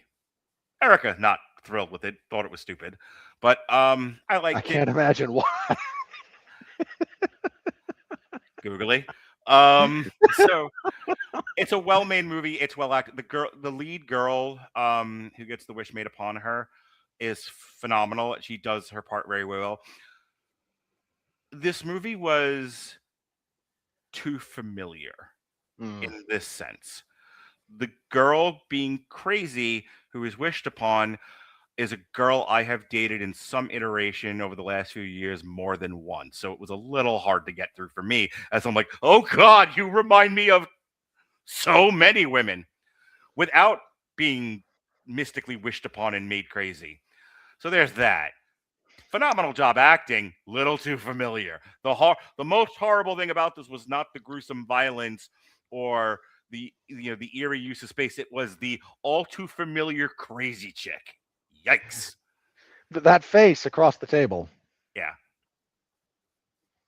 I don't think I like Gen Z men. Now, you and I have talked a great deal about masculinity versus toxic masculinity, if such a thing even exists, and Toxicity exists, and there are toxic men, but the consequential conflation of the two. If you want to have fun, ask the same people who whine about toxic masculinity what toxic femininity looks like, and they'll just call you a misogynist. We had a whole long talk about this years ago when we reviewed The Boys season 3. I don't need to rehash it again. I made a song about it already. My point is that I am old. I am 50 years old, and I like a certain type of guy. It's a guy I've grown up with. It's a guy I'm familiar with. It's a guy I think still has value. I don't know if that guy exists in his 20s anymore. So I'm watching this movie, and I'm watching this pansy bumblefuck his way through this movie. And while it's relatable that he would, in a moment of insecurity and frustration, flippantly make a wish that will ultimately cost him, the road getting there and in dealing with it after, I was like, you fucking pussy. And I thought, oh God, I've turned into my father. And I was like, the thing of it is that I bet if I had brought my kids to that, or I'd watched it with a group of guys in the age range at which this was aimed, they would identify themselves in him, and they would say that I'm misjudging them and I'm being too harsh and I shouldn't call him a pussy. And maybe they're right. I have enough self-awareness and broad enough shoulders to know that sometimes I think I go a little too far in what I think people should be. And I'm really trying to change that about myself. It's a work in progress. But as a viewing experience, it was hard to get through. As much as you don't like the sex jokes and like Masters of the Universe and how much it grates on you and hits you in personal places, so does this guy. When I was watching the girl do stuff, I was having a good time with the movie. When I was watching him do stuff, I wanted to punch myself in the eyes. And when it was over, I was like, the movie critic in me thinks this is really good. The person in me that knows that has preferences and likes and dislikes and is 50 years old now fucking hates this movie. I'm glad that we're kind of having a rebirth of the kinds of filmmakers that we had in the 70s that were operating outside the studio system. The studio system itself was flailing and didn't know what worked anymore and was just boy's time a flat circle in that respect. That's what I mean. Like, in terms of filmmaking, we might be experiencing another 70s. And if that's where this is going, I'm all for it. The difference between me and a lot of people is just because I don't like something or it wasn't personally appealing to me doesn't mean I don't want it to exist. I like that the Backrooms exists. I like that Obsession exists. I like that YouTubers are making movies now because then maybe we'll get good movies. We won't always. Not every movie made in the 70s was great either. True. But you have to understand how 70s movie you do. I don't mean you, but you, the audience, listening to me ramble, have to understand what it was like in the 70s. There was a lot of freedom, a lot of collaboration that created some great art and some not so great art. But it was an exciting time to be a movie fan.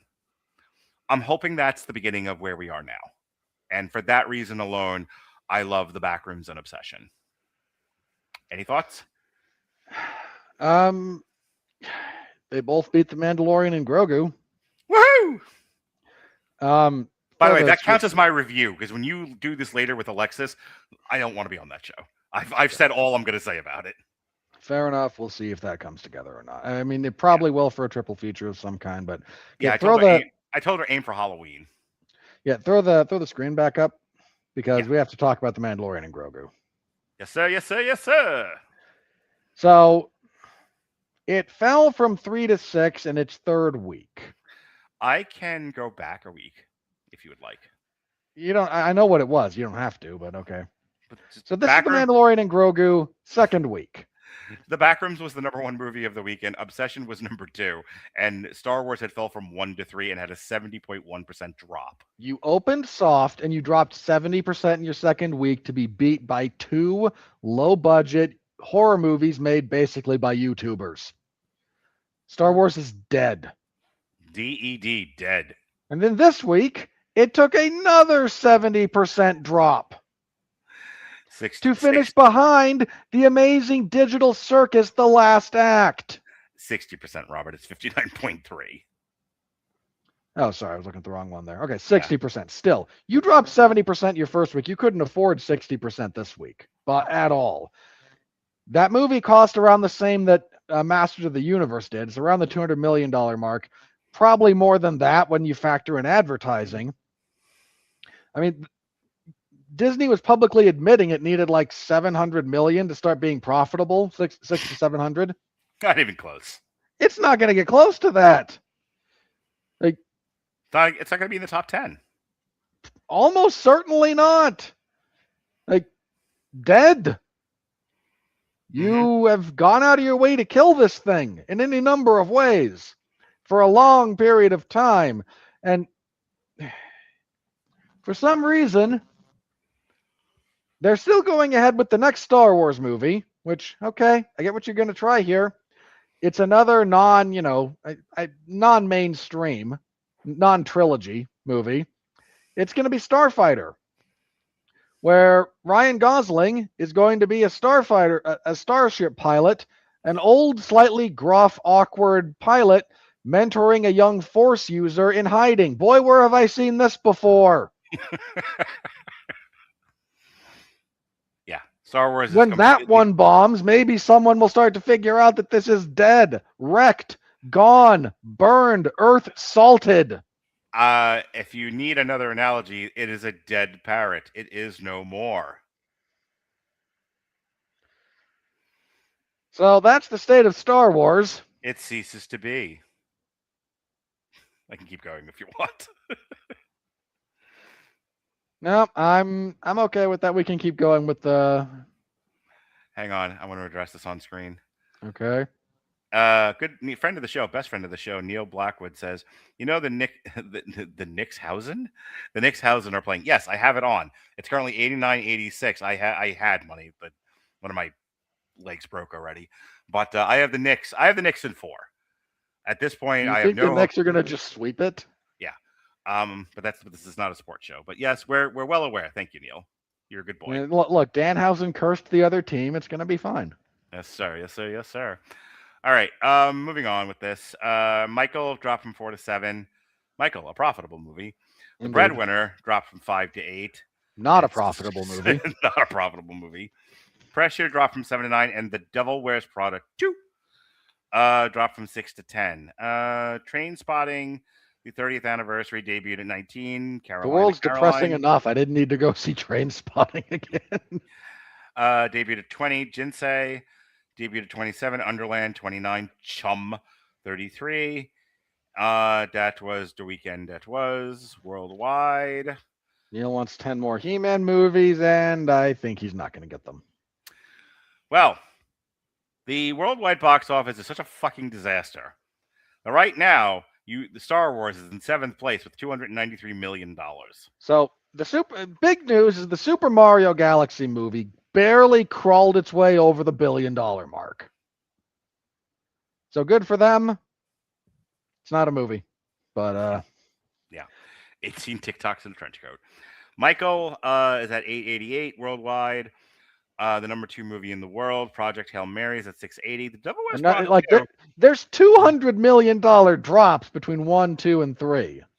Look, you can piss and moan and tell girls they're bad, but The Devil Wears Prada 2 is making money. People are enjoying it. It's quietly doing well. I have never said girls are bad.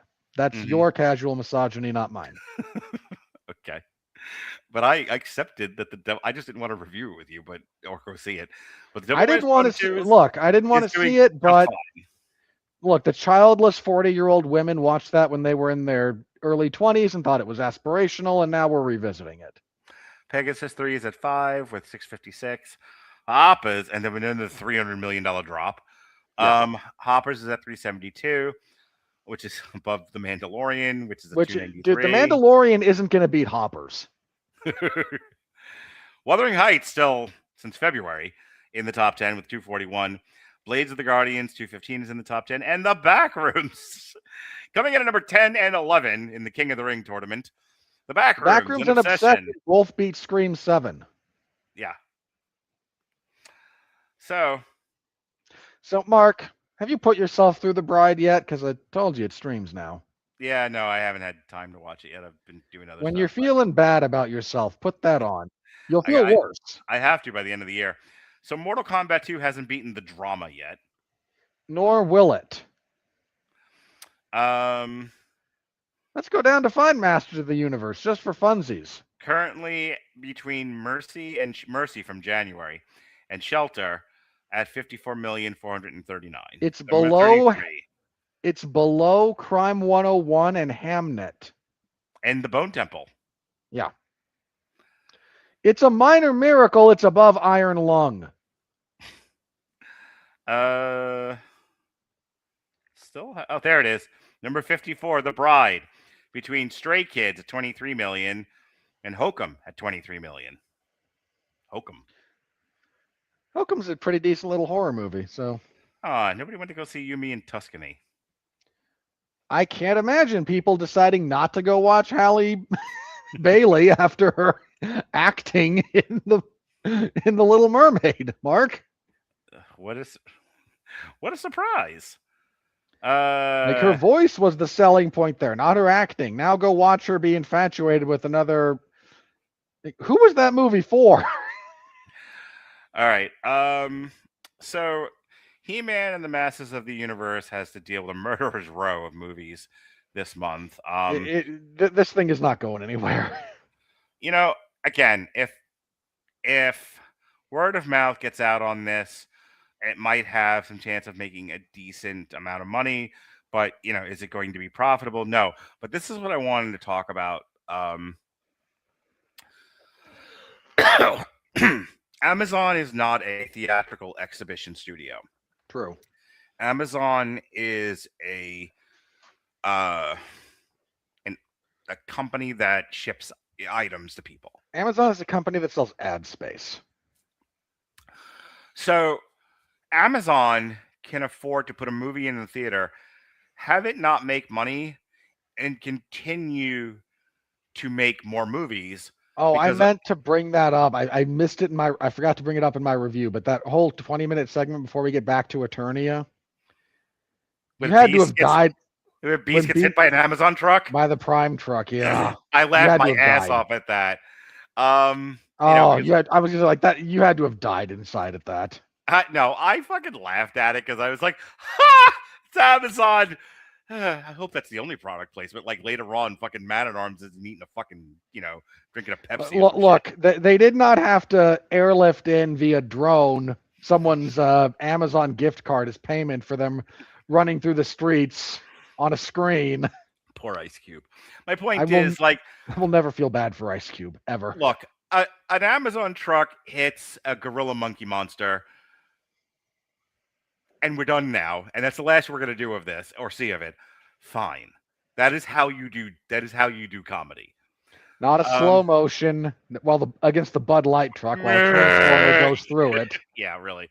Anyway, Amazon can afford to make more He-Man movies.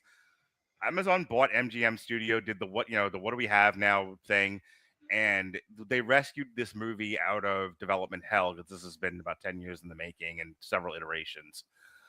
They're gonna at least try this one more time.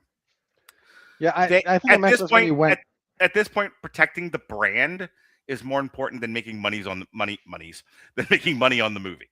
Human monies, even. All the monies. So I mentioned this, I think, when you went to pee. Amazon has said they're kind of okay with the box office return, which is obviously not true, but I don't think it will deter their plans. Like, they spent $200 million on this. They didn't want the result they're getting. I think that's a fair assessment.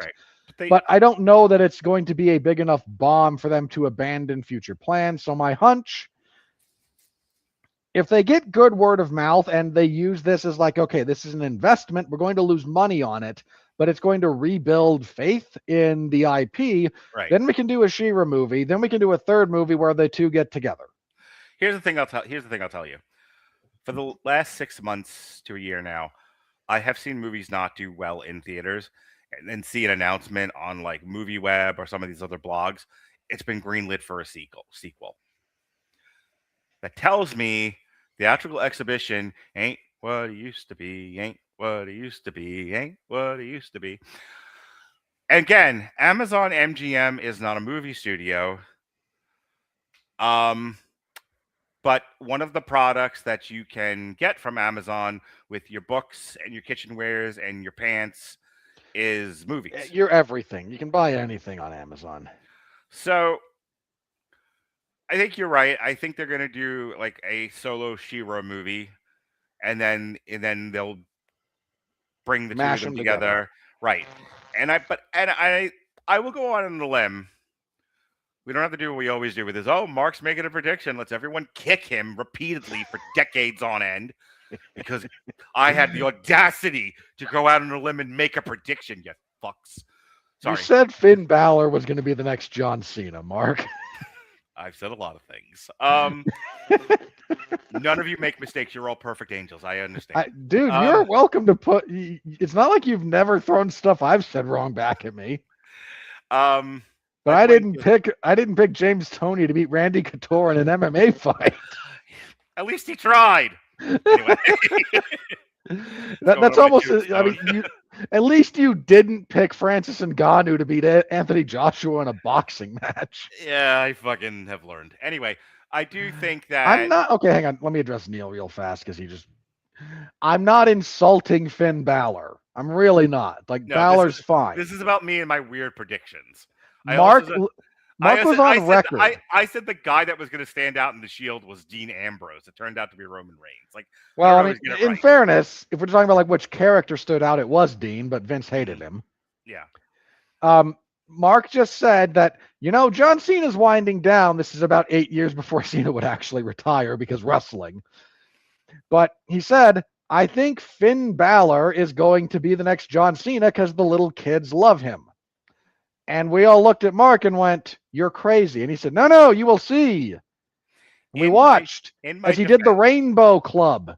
And then he got hurt. And then he did another. Then he did the. You're picking at me for things that were largely out of my control and affected. I'm aware. My prediction.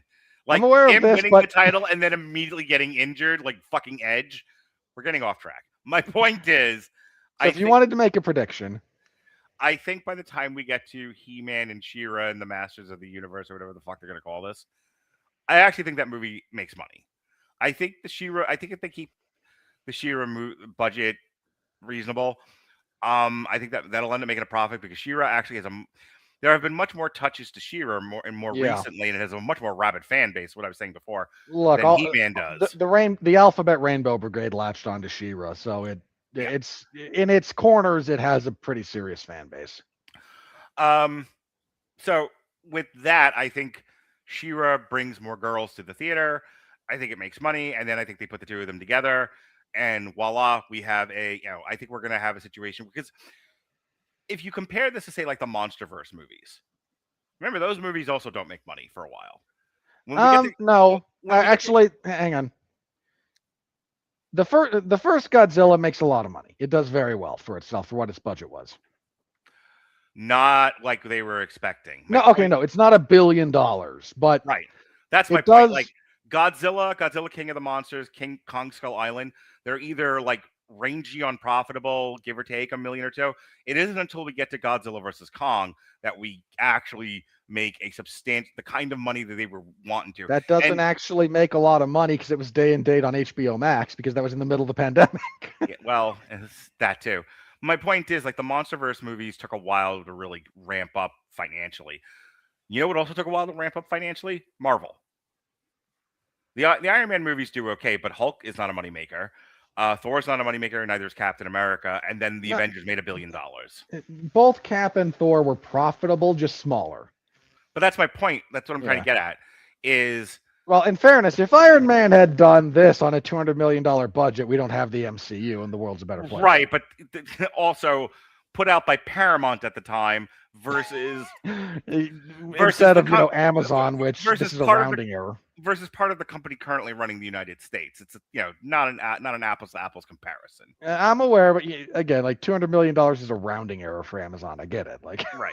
So I do think we're going to get another one of these. In any case, what we're starting to get to Probably. was, we are and now I'm probably going to hate the next one because that's the movie they really wanted to make. So that'll do that will make all the mistakes this one avoided. So next week we have Disclosure Day, which we're going to review. Darn right. And that's about the only thing coming out in the theater that's worth a damn on the day of the 12th. Everything else is either a streaming movie or an indie. How much Disclosure Day cuts into Masters of the Universe? I don't know if at all. Master. Here's the thing: like Master of the Universe doesn't need anything to cut into it. Mm-hmm. Like Disclosure Day is going to do good numbers because it's a big Steven Spielberg movie. But again, people are looking. It's the summer. Families are looking to do stuff with the kids. He-Man has good word of mouth despite the sex jokes. I don't think it's going to have a tremendous. I actually think it's going to do pretty decently in its second week. Do I think it's going to make astronomical amounts of money? No, I just don't think it's going to have a Mandalorian and Grogu second week. I will agree. I don't think it drops 70%. After that is Toy Story, and that's going to be a problem for it. Minions is not too long after that. My daughter doesn't want. Take two. My daughter wants to see the Death of Robin Hood. She saw the trailer for it. She was like, "Oh, take me to see that." Comes out the same day as Toy Story 5. And then we have Supergirl. Why are we deconstructing Robin Hood again, which hasn't actually been reconstructed since before Kevin Costner's movie? So Supergirl looks like it's going to tank horribly. Why is anyone surprised at this? I have to ask. Neil with the line of the night in F Toy Story. Yeah, buddy, you should see what we did to 4. Like Mark's gonna have to do a song about what we said about Toy Story 4. That review was just yeah, that was a lot of curb stomping. But I just wanted to talk about it'll be a gangster rap that is about curb stomping. So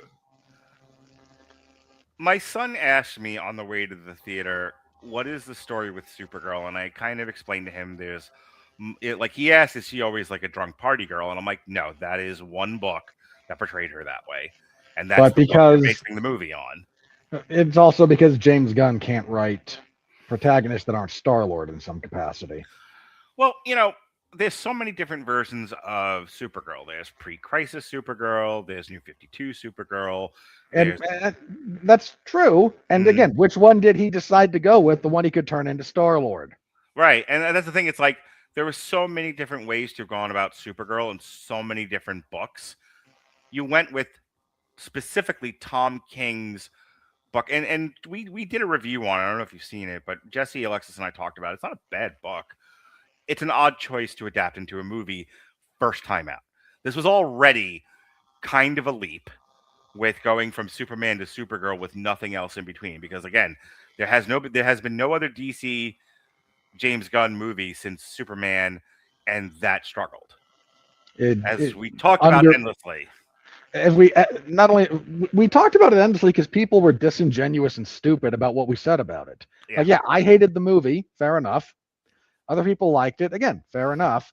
But when we said this thing underperformed financially, everybody was just too stupid to understand how math works.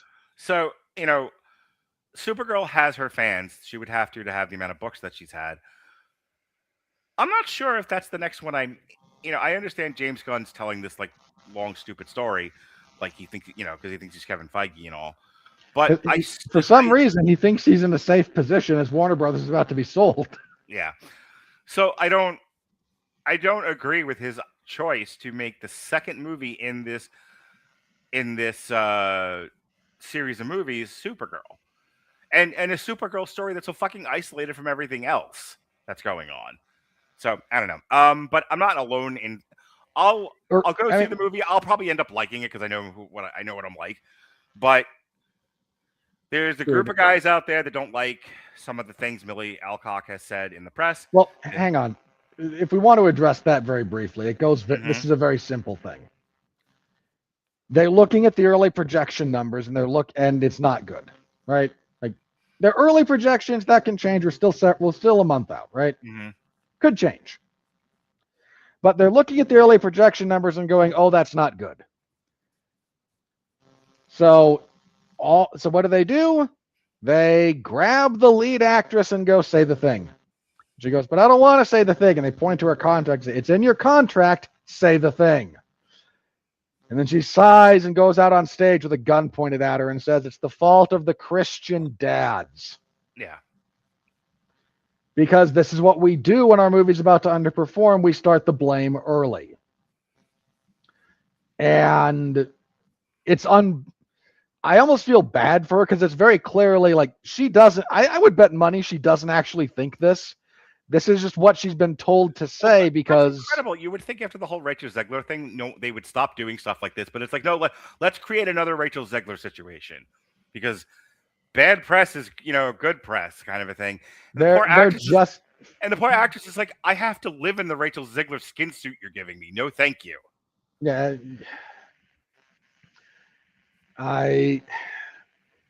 It's not going to do well. It's just not. It's not tracking well. It's the wrong character, the wrong book, the wrong actress, because I have nothing against the actress. Not lead girl material, in my opinion.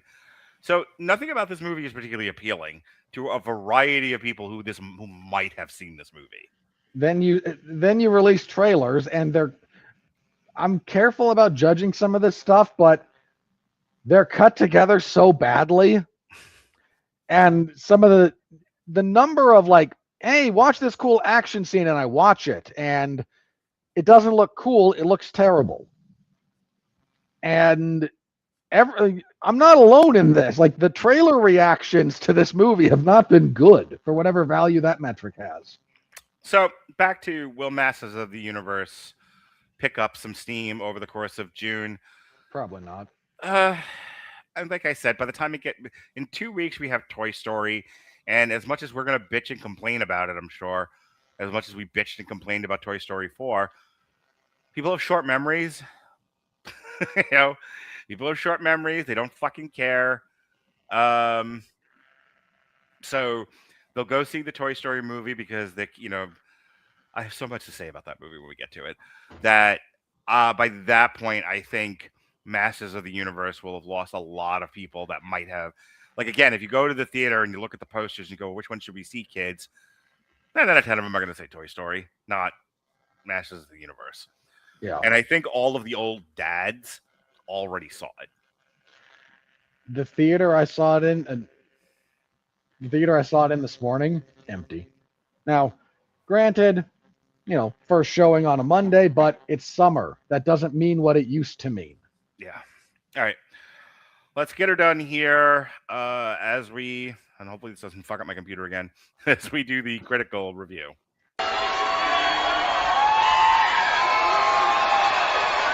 Are you ready? No! I said, are you ready? No, God! No, God, please, no! No! No! No! Alrighty. Running a little slow here. Boy. Yeah, well, see if you can pull it out. Dirt. Come on, man. Don't be like that. Oh, what? All right.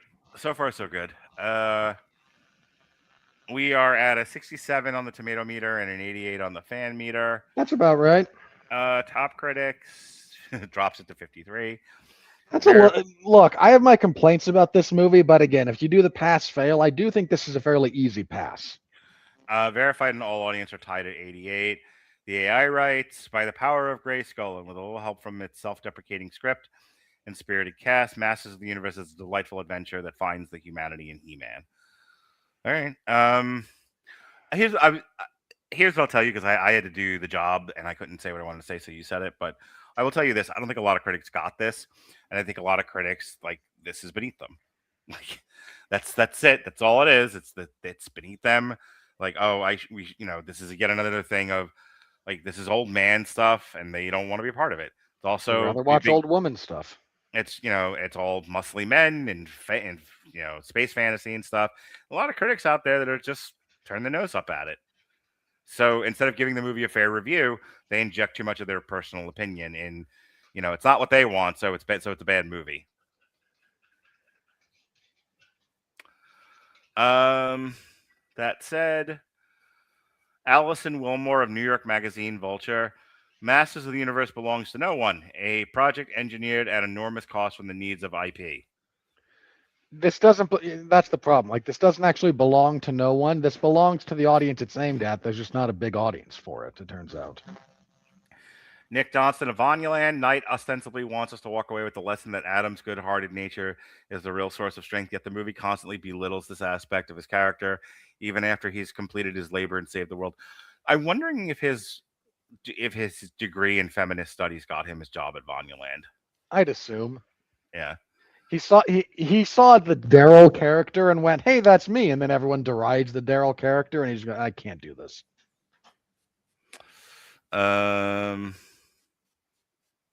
Chantilly lace and a purty face. Candace McMillan of Seattle Refined. Oscillating between an in-on-the-joke kitsch and gravelly voice sincerity, Masters doesn't do either part enough to draw viewers to its rock-hard bosom. It's most certainly cannot revive a He-Man from the dusty shelves of your parents' attic. Again, I don't think this is going to really revive the IP. I think they're trying to lay groundwork to do so.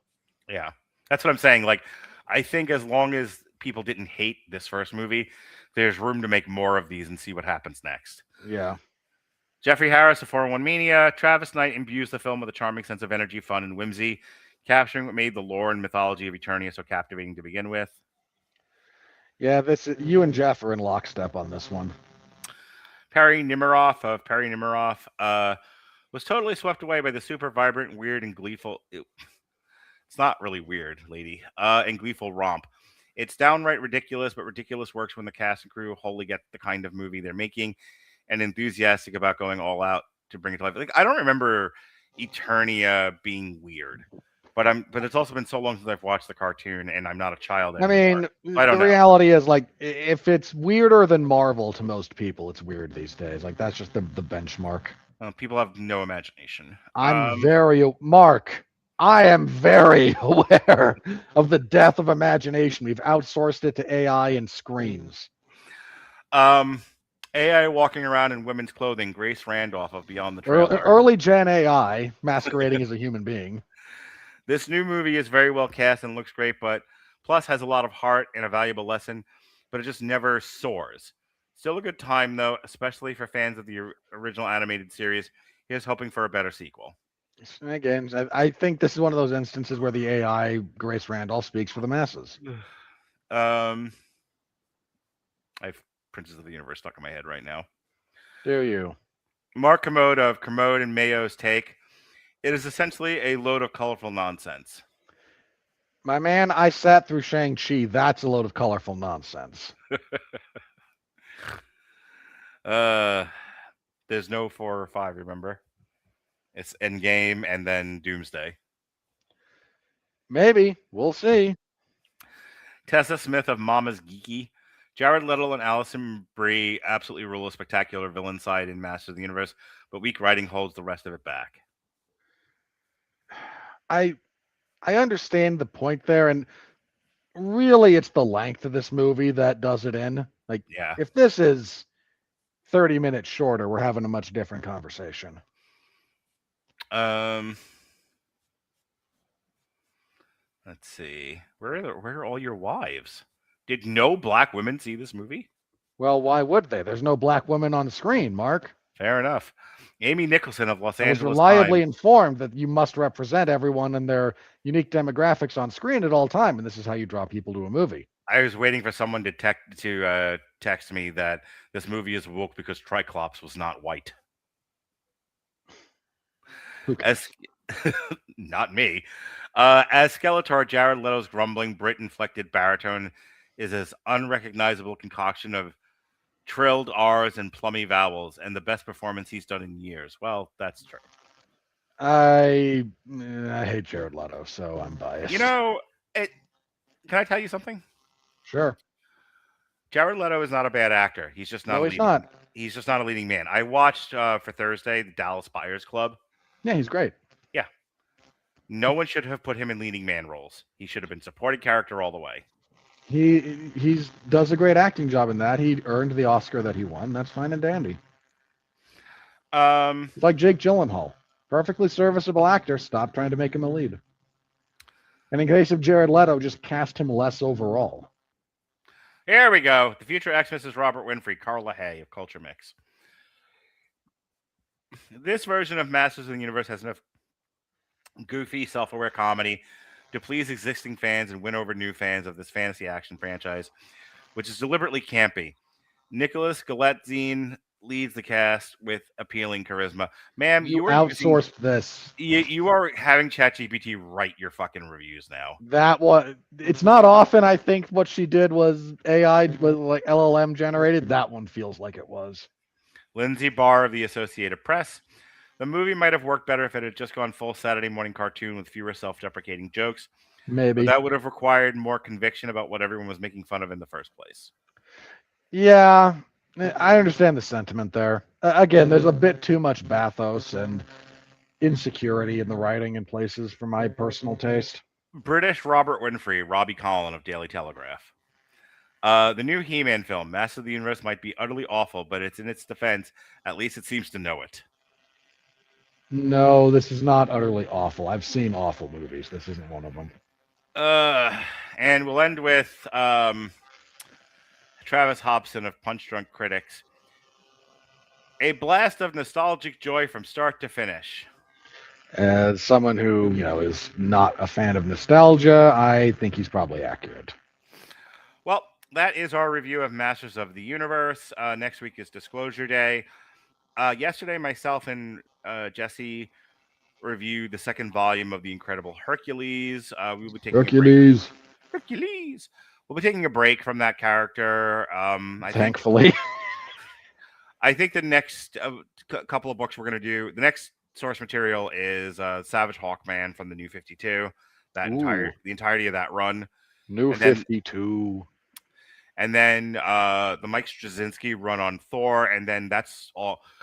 So Jesse has now reshaped his calendar to where, like, I get a month, Unspoken Issues get a month, I get a month. So the month of June, he's putting up the Drax stuff and Supergirl. We did Drax in February, and I told him, I'm like, well, if you're going to do that, then I don't want to keep recording an endless amount of shows. You're going to have stuff in the can that's, not going to come out until fucking December of 2027 at the rate we're going. So I'm going to put up a couple of more books with him, and then we're going to take a break from source material for a while. So what that means to all of you who watch the W2M network is if you catch the live show after the Mike Straczynski run on Thor, we're not going to have a source material live. However, all of the shows we recorded this year, cut up into bite-sized bits, will appear on the source material audio podcast format every other month. So that's what's going on there. Thursday is our first entry into Pride Month. We're only doing 2 shows this year because Triple H doesn't work Tuesdays. Because Pride is a played-out concept. Now, I needed the space for other stuff like the newsroom and whatever else, and I don't want to work Tuesdays, Wednesdays anymore, or every Sunday. So we're only doing 2 shows. This Thursday is Dallas Buyers Club, Cassandro, and Solo. The connection being trans, drag characters, stuff like that. I've never seen Dallas. I've already seen Dallas Buyers Club, but I hadn't seen Dallas Buyers Club until this past weekend. Excellent movie. Can't wait to talk about it with Sean. Oh, yeah. Great movie. Watch Solo this afternoon. It was a winner at the Toronto International Film Festival. Which means nothing. It was a very small movie, interesting drama. Europeans make their movies a very particular way, very not American way. And But it's impossible to unsee once you see how they do it. yeah, I'm starting to see it now. My eyes now see behind the code of the European Matrix. Yep. And I gotta watch Cassandra still. Like I said, Monday is Disclosure Day, and then a week from Thursday is the Newsroom seasons 2 and 3 because 3 wasn't a full season. Robert, Thanks. give your plugs while I see if the Knicks in the next 4 minutes score 8 points consecutively and beat the Spurs. Oh, they're gonna lose? They might. They're currently losing 108 to 100. I cover mixed martial arts and professional wrestling over on 411mania.com. That was WWE SmackDown on Friday, which was clawed its way to average. Not great. That particular episode, Mark, barely scraped towards half of its 3-hour runtime actually being wrestling. Because there were 2 fatal 4-way matches that each went about 15 minutes. They're gearing up for the King of the Ring at Night of Champions, right? Yeah. So there was that.